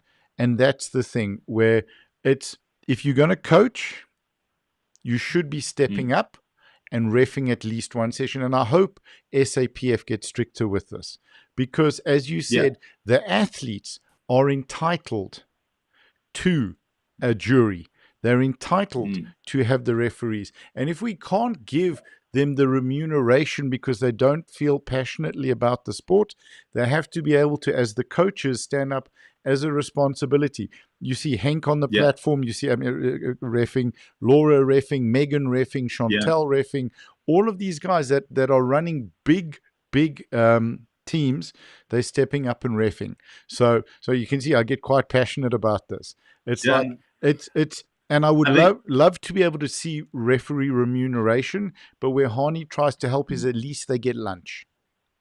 Yeah, and Mm, I mean that is a big thing. I mean, mm, at least it's something rather than nothing. nothing. Yeah, Like, absolutely. and the thing is, I think the one thing is recognition, even however small, is still recognition. And I think Mm, people value recognition for the effort they're putting in, whether it's big or small. yeah. So I think a token of appreciation means more than just saying, "Oh, thanks." Well, for sure, but Uh, it's also understanding that without referees, there's no sport. And are you 100%. willing as an individual to shirk that duty so that it, because other people are willing to do it and are stepping up all the time to do it? Yeah. Sorry, I'm harsh on this one, Um, hey? No, no, no, it's fine. I think one other thing, Mm, I just want to go back to something you said earlier and kind of dispute it, mm. or like say Where's my like knife? why I Hold on. disagree Yeah, yeah, yeah. potentially. Yeah. Hang on. So one of the I'll things is so murder you you. with one of these. Yeah. Thanks. Yeah. One of the things is you compared reffing to being a pilot, where it Mm. was you've got to spend time in the chair. Time in the chair. So you could spend time in the chair you could spend the same amount of time in the chair in a month that you could spend in the span of 4 years, depending on how you're running it. So no, for So, sure. But okay, go for it. so for example, I was like, okay, I'm happy to help, assist, and ref at Mm. essays, but I want to be able to get my national refereeing. I did Gauteng's. I redid another Mm-hmm. session at Gauteng's. I went down for Northwest. I did that session. I can do Mm-hmm. another comp. So I will sit the time and get my like amount of seats of competitions in, Mm. and I'll do that. But then I want to be able to become a national rep. So I want to Okay. shortcut the time because I'm saying the amount of time spent in the seat Mm. is qualifying enough. And like me having to wait another year where Mm. it potentially doesn't benefit or not benefit me. Like I understand that's the rules and I don't want to argue it, but I'm saying like some people could then, for example, with the cat 2, Mm. they could be like, okay, cool, I'll do 1 or 2 comps or 1 comp a year. Yeah. And then that's my numbers. But the guy that does 7 comps a year, it doesn't make a difference. So then there's no, besides the love of the sport, there's no actual reason to do more than 1 comp a year So in yeah. that period, for example. No, and I'm with you on that. And I think what you're actually saying is you agree with me. Yes, like, Yes, wait, what? time in the No, chair. no. I So agree. time in the. So I think, I mean, that's a great point. And we can do this, by the way, But again, it comes down to who is in charge of the referees and that Yeah. structure. Who's putting in huge amount of time? Like I know the effort that Andre puts in to build schedules and work. Yeah. And so I listen, you know, it's crazy. It's for me, they rate it on competition, right? So I got my Yeah. international passport. I ref in a comp, it gets stamped.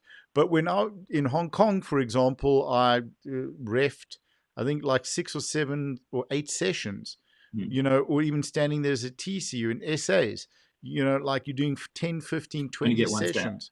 Yeah, which is fine, but then do you count sessions? And I do think I'm with you on that. Like if you're willing to go to Bloom and then go here and then, so now Mm. particularly at a provincial level, you want to get your 4 Yeah. sessions in. Can you be fast tracked to nationals? So is it one Yeah. year? Is it 1 year or 4 comps? Is it 1 year or Yeah. 5 comps? Right. So Yeah. I definitely think that's a great idea, and that's something that must be looked at, because as the athlete, you want the ref with the most time in the chair. You want Yeah. it's like when I sit at the jury table, I'm blown away by what Harney sees. I'm blown away by Mm. what the other Cat ones see. And it's mind Yeah. boggling. They're I'm because also they've seen so so much. When much. they can No, just see it, they're like, yeah, no, correct. yeah. No, even before Yes, they, no. when the athlete walks out, and when refereeing, by the way, is an interesting thing. It's about watching the second and third attempts from what the athlete shows you in the first attempt. Like when you get a guy who comes up with soft elbows in a bench press, and you think, okay, it could be a physical thing, but when he locks out, then you know, okay, buddy, you're not getting a start command from Yeah. me if you're going to go. So these kind of things, and Yeah. you always want to judge the athlete fairly. So in terms of Yeah. referees, it's a very valid point. And I think at our next AGM, you must come, whether it's online or whatever, and raise that point. Can you not have, Yeah. instead of a year? And at national level, I think it's perfect. Get the time Yeah. in, because what's that going to do? It's going to get guys hopping in cars to go to provincials, and you're going to have a Yeah. cuckload of provincial refs. Then, if you want, so Yeah. nationals is a challenge, but then okay, I'll go to PE and ref the nationals because I wanted my international badge. I'll Yeah. do 4 nationals this year, so that I can Mm. be fast tracked because I'm going Yeah. to an international. So no, 100. Yeah. I'm with you on that 100%. I think it's a great idea. And I know within South Africa, it's like I did my this certificate here, this one there in I think Yeah. 2016. I did my international category 2 coaching diploma, Mm. which is the highest qualification at the time. Yeah. Now there's a Cat 1, there's a level 1 which I wanted to do last year, couldn't do it because now the South Africa has set a rule that you can only do it if you're a Cat 1. Okay. So that's something, a Cat 1 ref. So that's something for me, I'm like, it doesn't make a Yeah. lot of sense because you'd want to have, um, Yeah. You'd want to have that you'd want to someone have, with that correct. coaching level Yes, experience as well. for sure. But as a member of the SAPF, as an SAPF lifter, as a coach, Yeah. and as a referee, I will respect what has been decided. And when I can make a decision or a discussion around it, I'm not going to then say, okay, well, then I'm not going to go to comps and ref anymore Yeah. for 2 years. It's like, fine, work within the system and understand Yeah. that, Mention it in the AGM yeah, and bring that's those it. points forward. And Yeah. like I wouldn't want to organize a comp. Forget about it. I mean, like Harney's a superhuman. I wouldn't want to run the referees Yeah. No. in South Africa. If I look at what Heather and Andre and Harney and the other executives have Yeah. done, it's unbelievable in terms of the number of referees that have grown. Yeah. So we got a question for you from Ola. What do you use for? No, I'm just kidding. I was going to say, what do you use for your beard? But it's speaking of refereeing, how does one get involved? Where do you start? Okay, great question. Probably the wrong person to ask.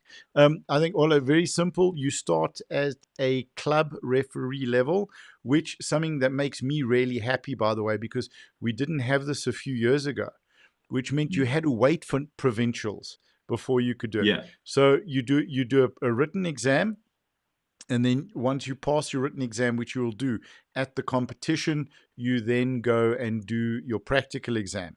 And should you pass your practical exam, you become a club referee. The way to do that is to reach out to the SAPF. The details, there's an email address on the website. Drop it, please. We need referees. You become a much better lifter and coach when you ref. Yeah, I think probably the easiest way, Okay, go for which it. would Thank you. be just Yep. just message Heather Yeah, and yeah. say, Okay. "Hey Heather, I know. hi. Yes. Actually, Stop how cutting you doing?" corners here. I don't want to get Heather into trouble. Yeah, 100%. No, no, We no. cut corners. I'm kidding. I'm kidding. Actually, I Yeah. suppose the first thing would be, "Hey Hank and Laura, do you mind if I do the club Comp. comp and ref at the club comp?" Oh, And once they say oh, yes, say, oh. "Heather, I'm doing this club comp. I'm refing it. Can I Yeah, get yeah. my refing Then, yeah, certification?" And then that's it. normally they organize everything, and then No, but it's easy. Then you're done. the 'Cause they 100%. add you to a group. And the point there is if they get 10 people, if we can get 10 or 20 people wanting to do their club ref exam, it's much Mm. easier for the federation, because then you're getting someone who's not being paid to come to the Yeah, comp and sit with their computers and do the exams with you, who's not being yeah, paid, and then to watch yeah. all of your refing and to give you that qualification, and who's not being paid. Have I stressed that enough? No, no, no, no. Okay. You So have. no, Don't worry. 100%. Okay. So dude, this is such a great conversation. It's a good thing both of us don't have social lives. Anyway, Yeah, no, 100%. Without it. yeah, I'm home alone with the dogs tonight, literally doing nothing. excellent. No, perfect. Meet. Listen, I'm going to shower and go to bed after this because I've got an early start tomorrow morning. Yeah, 5 see, I a.m. already It's so showered. nice. Yeah, and I have to shower. I'm I'm smelly. Have you kind of, you showered already? Okay, thank you. So yeah, did that sort of answer the question for you on the referee side? yeah. I think it did. I mean, oh, you meant the person on the chat. I No, mean, no, no. yeah, just talk to You. Heather. I'm talking about. Well, Ola. We Oh hope. yeah, Yeah, no, Ola, no, drop us it a answered message my if that made question. sense. Okay, perfect. Obviously, I do understand the process. I mean, I've read the rules. I Mm, know that once I do my nats, I got to then spend another 2 years before I can do my next mm, ref qualification. So, like, my goal is to be at that level where I can also then potentially, if possible, take one of my friends that are in a different weight class and be their platform coach on mm. the international stage while Dude, I'm also lifting as a lifter. it's epic. Listen, So, I've taken athletes to platform at international level, mm, and when you get a screenshot of yourself and your athlete, and like you both standing there and staring, and like you're waiting yeah, while the just bars making are being sure. loaded, and the first thing in Yeah, your mind is, geez, I look fat in that shirt. Yeah. But like, dude, that is so cool. special. I've still got that picture with myself and Simon Bretsky. And, Yeah. and I remember Gary Williams saying, like, hey, the squat looked like it was in. Simon's first squat was high. Why is he not Mm, going and commenting, speaking to the jury? mm, And like for me, like after the thing, because I know my athlete was stressed, yeah. and if I just left him alone to do the next attempt, it would be fine, like that kind of stuff. Yeah. So like it's the most But then like incredible stress them out more. experience. Don't Yeah, exactly. Don't leave him and go to the Yeah. jury. He might run off. Just kidding, Simon. Love you, dude. And he performed like a champion. But then you're talking Yeah. about a guy. I think like I don't know, I think we came in 9th or 19th. It was great. Mhm. But like now he's won Commonwealth, and Yeah. he's rocking. I mean, he's doing over 200, and I think he's Yeah. 280 bent. I don't know, something insane. He's mad. But all this is, yeah. Thanks, Nick and Chad. I got it. Awesome. Thank you. Thank Right. you for listening to our chaotic banter here as well. So you have to take an athlete to platform, and now Yeah. this is why I want to say this. This is the value in refereeing and in coaching, Mm. because sometimes we can't continue our careers as athletes, and Yeah. sometimes we get more joy not being an athlete. And that was for me as a coach, and then as a referee, and with the streaming. So there's so much to powerlifting that's Yeah. more than just the lifting. As an athlete, it's working as a coach and or as as an official. Yeah, no. And I mean, the thing is, like, there's always going to be someone that doesn't necessarily have a coach or doesn't Yeah. have someone that knows necessarily what's going on. I mean, when it's your first Gauteng, you're just doing it because like you find the sport interesting.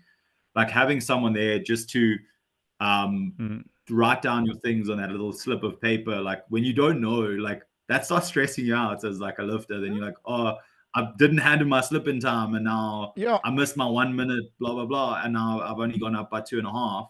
Yeah. And that actually happened to someone that I know that we trained some. I've trained the same gym as him in Bryanston, and Mm. he was just like, "Yeah, no, I didn't get my slip in on time, and I like my squat then wasn't where I wanted it to be because I went up by 2.5 because I didn't know it." So And Ola, who was asking us the question, I've had him on the podcast. He was saying the exact thing to me about Gauteng on the podcast. Like, yeah, didn't know, and the community stepped in. And what you're saying, yeah, Chad, this is the epitome. Sorry to interrupt you, but I'm good at it. Uh, right. this is the epitome of what the sport is, and that's why we love having you in the sport, dude. It's like I want to be a ref, so if there is someone there that doesn't know, I can step in and Yeah, coach them. no, 100%. Dude, that's the sport in a nutshell, man. That's epic. That's epic. But So yeah, first I need to do my coaching course, so we're waiting on that. So okay, no, 100%. Cut Andre some slack, man. He's old. No, they're in PE. I It's think Biggie yeah, Starter. Huh? we're getting. I think Megan's getting permission to start running the coaching Yes. courses. Yeah. I think Megan's going to run one soon. So yeah, we're just Okay. waiting on that. Awesome. Hopefully, at least before the next Gauteng, Yeah. hopefully. Yeah. No, So got quite some 100%. time. Awesome. So I was on the this coaching certificate thing with Meg and with Chantel, and Heather was there, and Yeah. Rodney and Carol were there. It was a lot of fun in La Manga in Spain. Met some amazing contacts. They can highly recommend it. So looking forward to being able to go hopefully this year and do that level 1, which will be a lot of fun. I hope you do. The food was You epic. can coach So, more yeah. people and help more people because I know you help a lot of people in the Yeah. community. No, And yeah, I mean, what you guys do, even at the Emet gym, Emet, sorry, my yeah, bad. it's fine. It's fine, Chod. Emet gym and all the different like Yeah. subsidiaries you guys have of Emet, like you guys help in so many different facets of people's lives, which is amazing. Oh, thank you, dude, and I appreciate that. It means a lot. Because it's just we have a philosophy in the business: maximize the good in everything that you do. That's the bottom line, and it's a simple thing. So, like on that note, and oh man, I'm just thinking, like, I can't wait to see you taking an athlete to platform. How are you going to fit a blue shirt into the yellow, green, and white uniform? And you'll make a plan. Yeah, exactly. You know what? Yeah. There is blue in Yes. the South African flag. Yes, there is. So we just 100%. have a lot bigger blue on the one side of the South African flag, and then just the then on rest the of other. the South African So flag running down the side. yeah, so it's funny. I must actually flip. He's getting married tomorrow, so very proud. One of our former coaches, who was our former head coach, Cap Kanyasam Dluli, and Cap last year we had an athlete qualifying for World Bench in Texas. Yeah. So I had the opportunity to go, and with the athlete and with the family. And I spoke to the athlete and I said, I think Cap has a better relationship with the athlete because they train more together than I did, and I want him to go. So this is a young man who came from a very challenged background, grew up in Yeovil, went to Queen's High School, got a rugby scholarship then to Parktown Boys when he was part of our academy, and really shone. And he went to the States. So like that's something that we had the opportunity we have a picture of him taking an athlete to platform at international level. Like that's life changing. Or like FaceTiming him when he was in Paris, in Charles de Gaulle, and then in JFK in New York, and then in Austin. It was very, very, very special. Oh, that's so cool. So like that's the thing for me. Going and doing the category 1 or the level 1 coaching is not about. It's not about trying to step into a coaching role and take that from others. It's just about me getting a qualification, which is a challenge for me with my dyslexia. So it's a proving point to myself and something that I've been wanting to do. Like I can do it. Correct, 100%. I can do it. I earn this. This is me. Exactly. I'm not totaling 900 unless it's in pounds, and then. But on that point. So what I wanted to ask you, our last question. Well, it's the last of my 3, but it's what I wanted to sort of end on. Not that we're ending, but What? I can What? talk to them for hours. Stop it! Yeah, it's funny. Exactly. Hold on. Wait a second. You're gonna go. Oh, stop it! You know, it's like, Stop oh, it, I there like we it. go. There we go. Yeah, exactly. All right. Um, everyone else has gone to sleep. Uh, That's fine. um, what has powerlifting given you? A smile. I think it's given me something to work towards, an additional goal, um, something to look forward to in the day. It's given me something to strive for, and it's given me some of the best friends that I've have in life at the moment. Like uh, me and Josh, literally, I think I can call him any day of the week, Mm, and I can just talk about powerlifting. Dan, I can call him if he answers. But whenever we train together, it's so special. Nutty, whenever we train together, Ethan, whenever we train mm. together, like it's just it gives you this ability to connect with someone on something that's so much deeper than just a friendship. Like you bond over this common struggle, and then you're like, oh no, but I know you can hit this. Like I've seen you training. I Mm, mm, saw how mm. this just moved. You've got this in you. Like I know you can do this. And I think once you get to know someone and how they lift, you also know where they can still push themselves and where they can grow as an individual, which is really cool to see. Sure. So I No, think that's the awesome. the thing the sport's given me is friends, and it's given me something to look forward to and something that brings joy to my life. Even sometimes when it's a bit hard and I'm like, I don't want to train and I feel sick, but why am I doing this? Mm, It's still fun. Like today, today was just it reminded me of that. I went to the gym. I missed yesterday because I had a church event, and I was like, oh, now I've got to do either deadlift bench and then do squats tomorrow, or I must just throw all three in mm, together and mm, do that. So then I was like, impromptu SPD day, let's push myself to my limit. So then I did my deadlifts and then my bench. And then I was like, you know what? Do I do squats? I called Josh. I was like, Josh, must I do squats? He's like, how do you feel? I was like, oh, feel fine. So then I went to go yeah. squat, and Okay. then my squats moved well. I actually haven't failed a squat. I've squatted a bit high on Mm, something, but I haven't failed a squat since a week after essays. So sure. my squat's moving really well, and it's like every time I'm like, oh no, I'm gonna fail today. Like I just don't. So That's like epic, today I dude. had 205 for 4x4, and I was like, no, this is moving well. Puts me in a good space for the in another 3 weeks when I have to do, I think it's 210 for an AMRAP. So I'm hoping to get like 6 or 7 on Mm, mm, 210 on sure. squats. So like it's I'm enjoying the lifting, and like while even though I was tired and I'd already done deadlift and bench, I got to squats. I had like random Disney songs Mm, playing, mm. and I just got into like such a vibe. And then like caffeine was already out of my system. I was just like, I love this. Like this is just beautiful. Like I love the sport. And yeah, I just squatted. I had fun. Like I was like dancing there by the platform. Yeah, I love this shit. You know, it's funny, you just talking about that vibe and energy, and I had a thought pop into my head. I think for World Masters, even knowing the Masters, at the hotel, it's at the Fire and Ice in Cape Town. And Yeah. if it's not for this comp, we're definitely going to do it for the next one because Hani always loves to build a gym for the lifters as well as have a Oh, yeah. big warm up area. We have to have a muscle beach and we need an outdoor That'd gym. be, sick. Hey, we need That'd an be so cool. outdoor gym. Can we deadlifting in sand? You know, like it just or like we need to build whether well, okay, maybe not sand. I'm pushing it a bit, but like Something. Just something. an Yeah. outdoor couple of Yeah. racks in the sun, old hardcore. You know, you can get all the guys my age in their poly shorts, their pink poly shorts, and Please no. string No. vests and tummies. You know, with the zinc on the nose. Hey, and the No, no. backward baseball cap, and then we're going to be going big. Hey, absolutely. That's something that that you've just made me No, I think think of. that'd be really cool.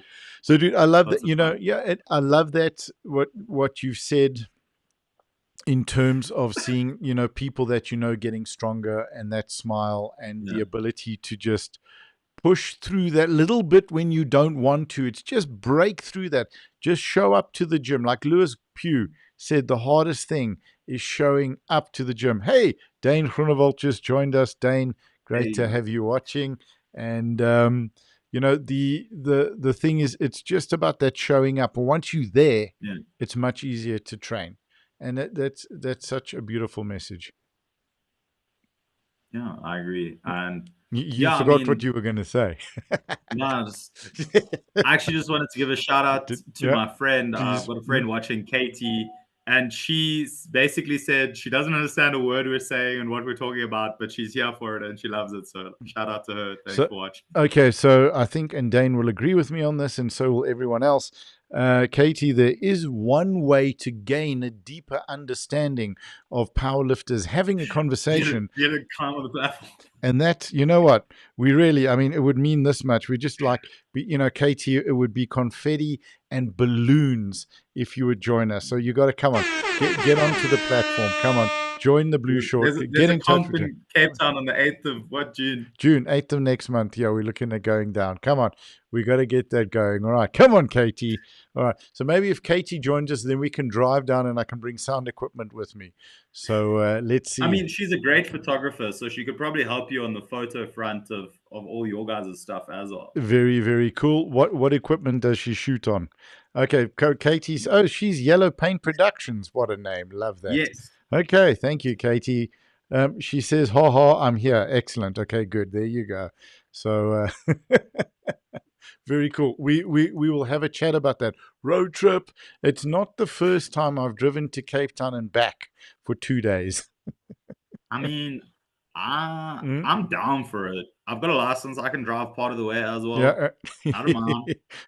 When did you get a license? No, I'm just kidding. All right. Okay. Awesome.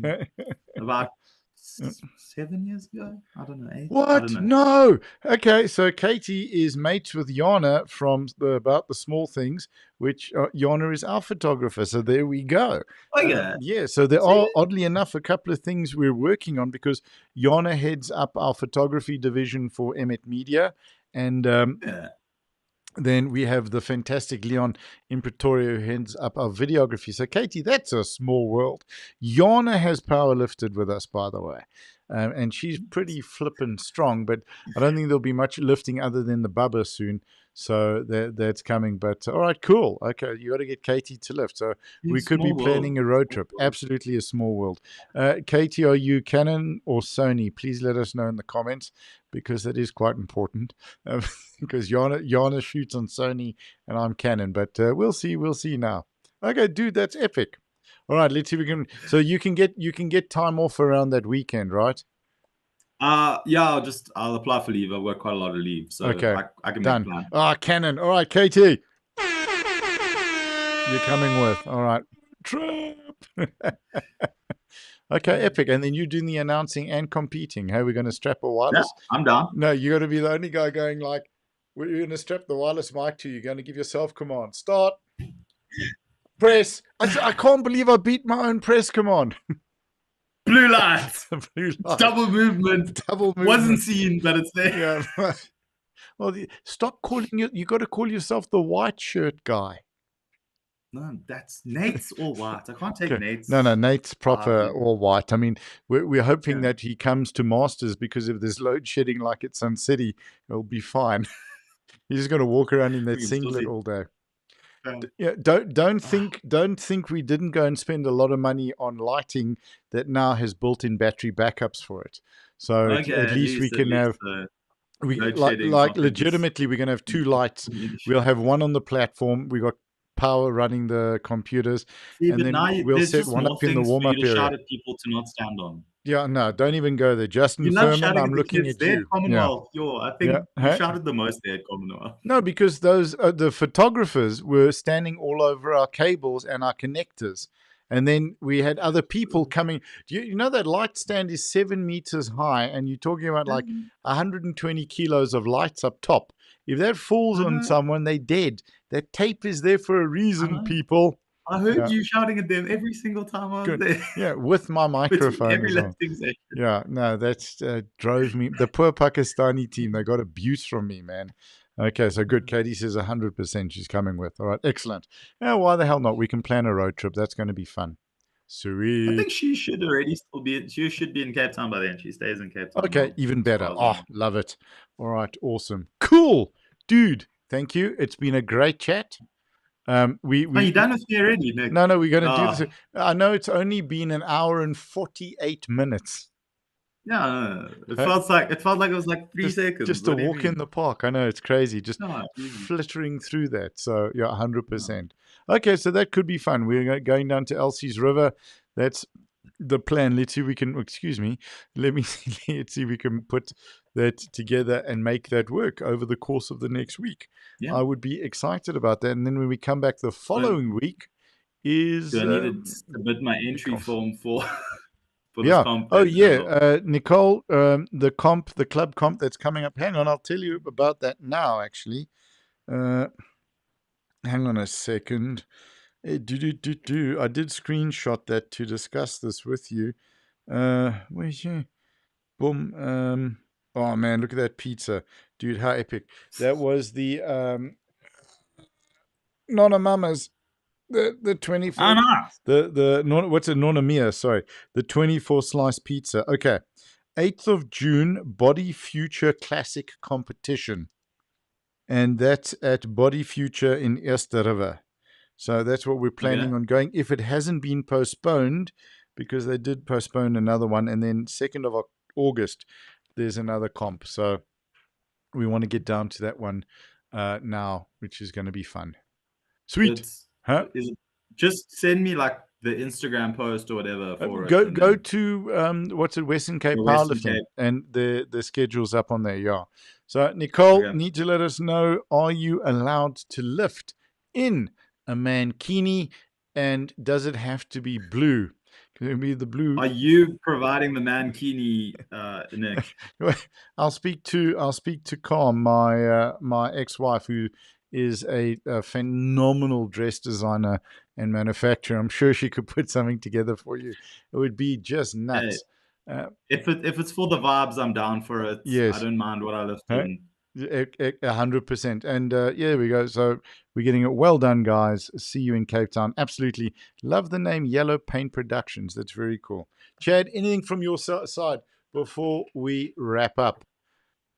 I think I just want to say a big thanks to you again, Nick. I think I've said this a few times, but thank you for what you do for the sport. Thank you for who you are in the sport. And thank you for just giving everyone this platform to showcase themselves. I mean, I've seen every single lifter, and you reshare their stuff, you reshare their photos, their inspiration, their training videos, their current, like, people are running their Mm, sponsorships and stuff for their worlds, and you guys are resharing that. You're trying to get people involved. You guys are so active in the community, and you guys don't often ask for anything, which is like, it's crazy. And like, you guys are so willing and able to help, and it's so awe-inspiring just to see how much effort you guys put in, because I think without you guys, the sport wouldn't be nearly as big as it is. sure. And I think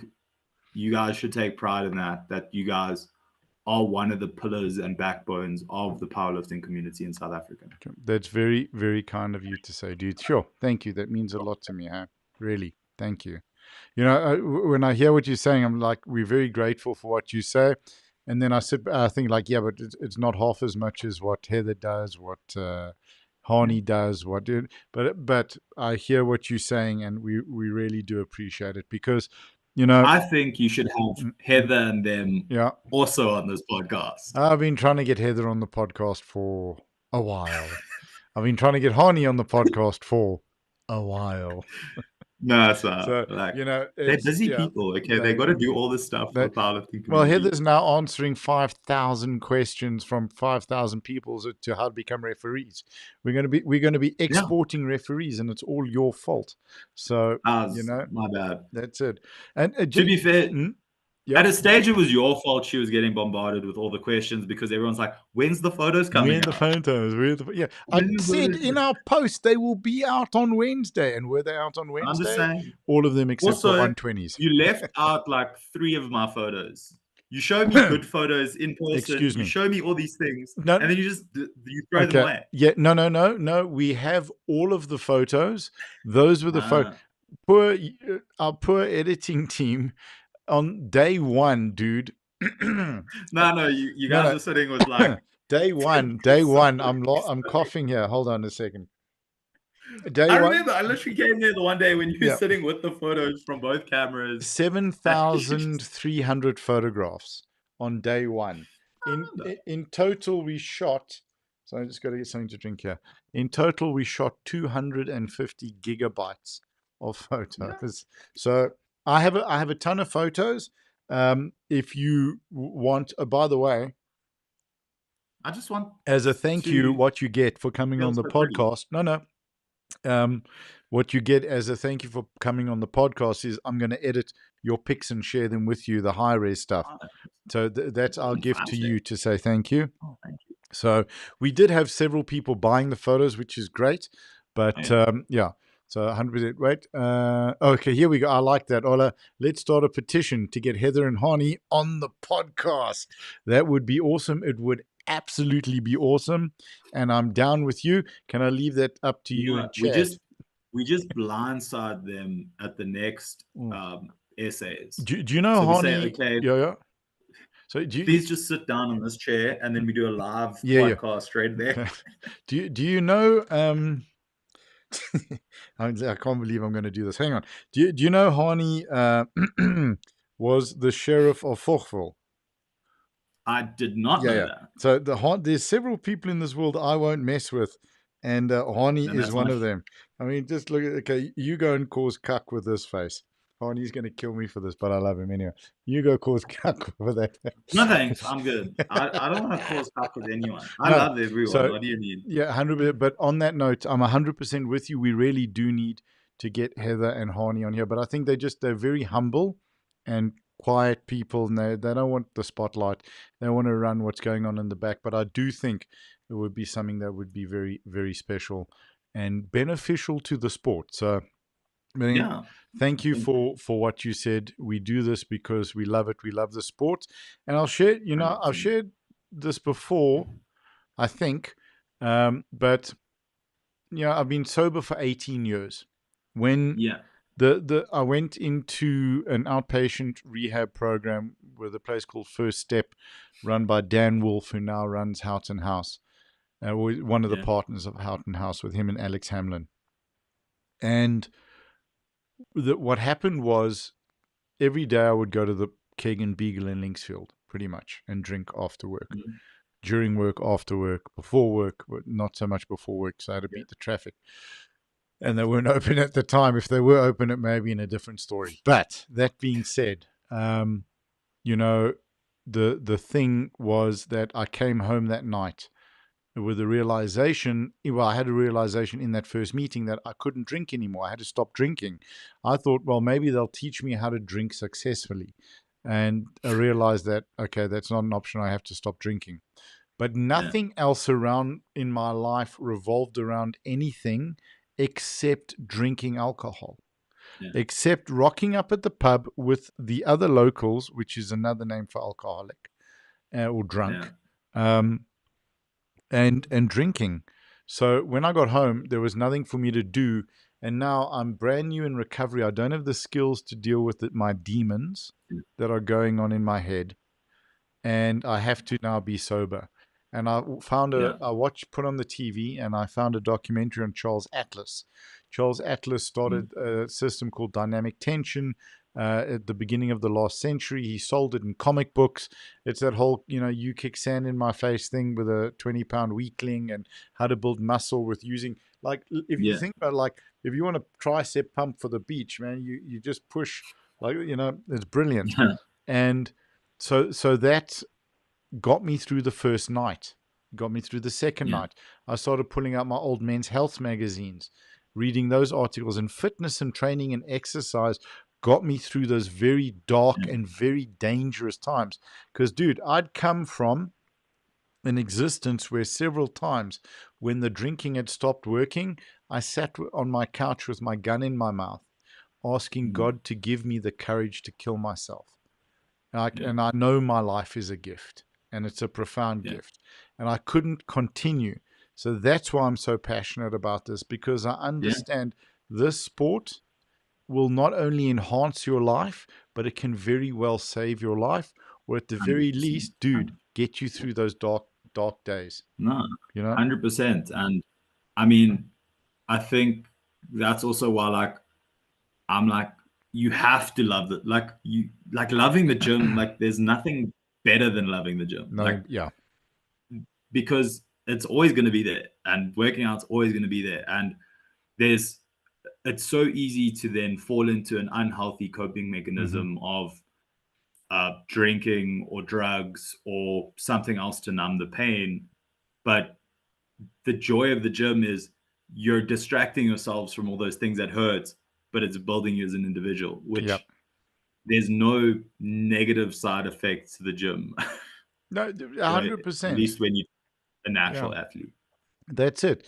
No, well, listen, you know, I've I have my thoughts around that, and there are things that people need to look out for with anything, though, and Yeah. you know, where this is unfortunately what I've seen with young guys and girls in rehab, where the PEDs have become a gateway drug. Where they, hey, you know, I'm going to do a 3 month. Now, you're talking about someone, when growing up, I was exposed to, at the gym, everyone was talking about anapolin, clenbuterol, sustanon, decadurabolin, all of these different things. But I was, you know, just seeing these young guys where, so, okay, that's where I was going with this. Let's say I'm going to do a 3 month, I don't even know if it works the same today because I've been out of it so long, but like I'll do a 3 month course, right? And then I'm going to stop. I'm going to prep for the beach the beach in December was the big thing. I'm going to do a 3 month course. And then everyone tells you, oh my word, you're looking amazing. You're looking fantastic. You're You get getting all that validation. validation, attention, and all of the stuff. And then you go, okay, well, I'll do another 3 months. And then it goes and goes. And then suddenly you are terrified of losing that. So that in essence is a love addiction. Yeah. And love addiction is So, something like very I said, real. like the gym is mainly positive unless you start looking at like the PEDs and stuff. Like it can become detrimental. But yeah, I think for me specifically, like for me, I think where it really flipped the switch is I was going through a breakup, I think 2 years ago, and I had a choice to make. I was like, either I can go out binge drinking 3-4 times a week, or I can do 75 hard. And I decided I was going to do 75 hard. And one of the things in 75 hard is no alcohol. And I was like, for 75 days, I'm not allowed to touch a drop of alcohol. And I went from going through another breakup in a different period of time. And I was like, well, now I'm stuck. Like, I'm not allowed to drink. I've got to work out twice a day. I've got to drink my water, eat my food, and make sure I'm okay. Yeah. And I think for me, like the realization, like you've always got a choice. Like you've got two choices and you've got to choose which way you're going to cope. Yeah. And by choosing which way you're going to cope is going to determine how you come out on the other side. 100%. Because 6 months if is going you to pass come regardless. Yeah, if you come out. If you're coming out on the other side. Yeah, I mean, drinking can get scary. Like alcoholism runs in my family, and I mean, I've seen like the negative impacts that it can cause. Sure. So like even now, like doing a sober year. So I've said there's 3 situations where I will drink this year, but other than that, I'm trying to do a sober year. So one of them was if I hit a 700 total, then I'll celebrate. I'll have a drink with friends. If I decide to immigrate this year, I'll have a farewell party and I'll drink with friends. And then the third is if I pass a board exam and I celebrate, I'll have a drink with friends. So everything that relates around drinking would be to celebrate big wins. And for me, alcohol shouldn't be the thing that you go to numb something else, but it should be an accessory to then build something up. But it's not needed. Like you don't need alcohol to have fun. Like you don't need alcohol to have energy. You don't need alcohol to talk to people. And I think for a lot of people, they start using it as a crutch to get through things where there's a lot better crutches out there. Yeah. Alcohol is exactly. Alcohol and gym are tools. Which tool are you willing to pick? You know, that's the bottom. Just as sex, drugs, alcohol, food, online gambling, Yeah. whatever it is, all tools. What tool are you willing to pick in order to stay? You know, and And yeah. listen, I'm harsh with this because I mean, this is the life I've lived. Alcohol adds Mm. no value to my life, and I believe that the only value that alcohol adds is that it detracts from you developing the skills that you need to live in that situation, Yeah. get the most out of that situation as you can No, without it. 100%. So 100%. But you know, it's a very tough. You know, anyone who Yeah. knows an alcoholic Yeah. or has been, it's a very very challenging thing. So I'm very glad that you picked the path of of the greatest resistance, which is Yeah. resistance I training. mean, So you know, I've yeah, still got to try get to a 400 deadlift yeah, and catch Stian and Yaku and Dan. I mean, they've all three got a lift that I need to catch, so it's very cool. it's It's going to still be a lot epic. of resistance. It's a lot of But yeah, resistance. we'll get there. Yeah, but you know the thing is with in sobriety for me, it every day is moving towards loving myself more. When I was drinking, it was moving away from Yeah. loving myself. And Yeah. in the gym, it's moving towards loving yourself and self-care and self-work and effort and all of those wonderful things. I think another thing, like when you want to become a really good powerlifter, you kind of have to make that sacrifice as well and be like, the gym is more important than a drink because Mm. drinking literally will affect your sleep, it Oof. will affect your recovery, it will affect your performance. And like you're like, well, do I want to be the best? Do I want to be Mm. very good? Then I'm probably going to have to go through either long periods of not drinking or just not drinking at all. Yeah. I mean, something one of my brother's roommates told me very early on. His name is Bolly. He actually played rugby for the Bulls. He's played for the Sharks. He used to play for the Eastern Province. So Mm. trying to think which team that is. But yeah, so I mean, he's played rugby, and I mean, when he was playing for the Bulls, he was my brother's roommate, and he said he hasn't touched alcohol in 12 years, Mm. and that's one of the best things you can do to be good at your sport and great at your 100%. sport Yeah. is don't touch alcohol. Like, there's no benefit to it at all. No, And he none. said it plain. Yeah. I was like, that might work for you. I'm like, I don't see it. Like, I enjoy drinking. And now I'm Yeah. like, wow, he's got a point. Like, I've had days where I drank the night before and then I try train that Yeah. day or 2 days later. And then I'm like, why am I 40% weaker? Because I'm like, oh, yeah, I had a drink. You know, And then I'm it's like, yeah. is it worth it? Listen, inebriation is the body's defense mechanism against the poison of alcohol that you're putting in. Your body's getting you drunk in order to get you to stop drinking the stuff. Like Yeah. that's the physiology around it. That's the reality. So yeah, it doesn't. You know, Yeah. like rather just be the guy in the bar with a whey protein shake. You know, 3 or 4 Yeah. whey protein shakes. No one's going to bother you to try and get I you mean, to drink because what you're going to be I've farting started so much. doing, which is probably not healthy, Yeah. is if I'm not drinking and I go out, I'll have pre-workout.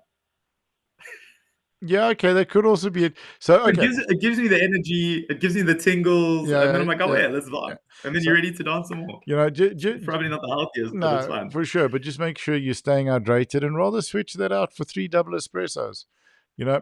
But listen, let me mess with you on the next one then. How valuable is your sleep over the next 2 weeks because one hard night can cause that amount of damage. No, I mean, Mm, I've got a watch that tracks my sleep. mm. I look at it quite heavily. I try get as You wake up well every half of a an hour sleep. to check how well you sleep. Am I sleeping good? No. But Yeah. I feel like for me, yeah, sometimes I'll get bad sleep. I Mm, mean, I know for a fact that Sunday evenings I go to church, and then mm. after church I will go. We normally go to Delforno's and chat. Like, we spend time in a bit of fellowship. So Awesome. I'll get home at about 9, 9:30, and Yeah, then but that's I valuable. have to be up at 5:30 in the morning to leave for the office. So Mm, I have mm. to leave my house at least by 6:30, or else I'm not going to be at the office in time. So then my Sunday night sleep is not always the best because I've got a habit of falling asleep at midnight. Mm. So then I sleep 6 hours, and then at my current program, I've got an SBD day on a Monday Ooh, with ouch. Yeah. high volume. So I've Yeah. got 886 on for my SBD Mm. day.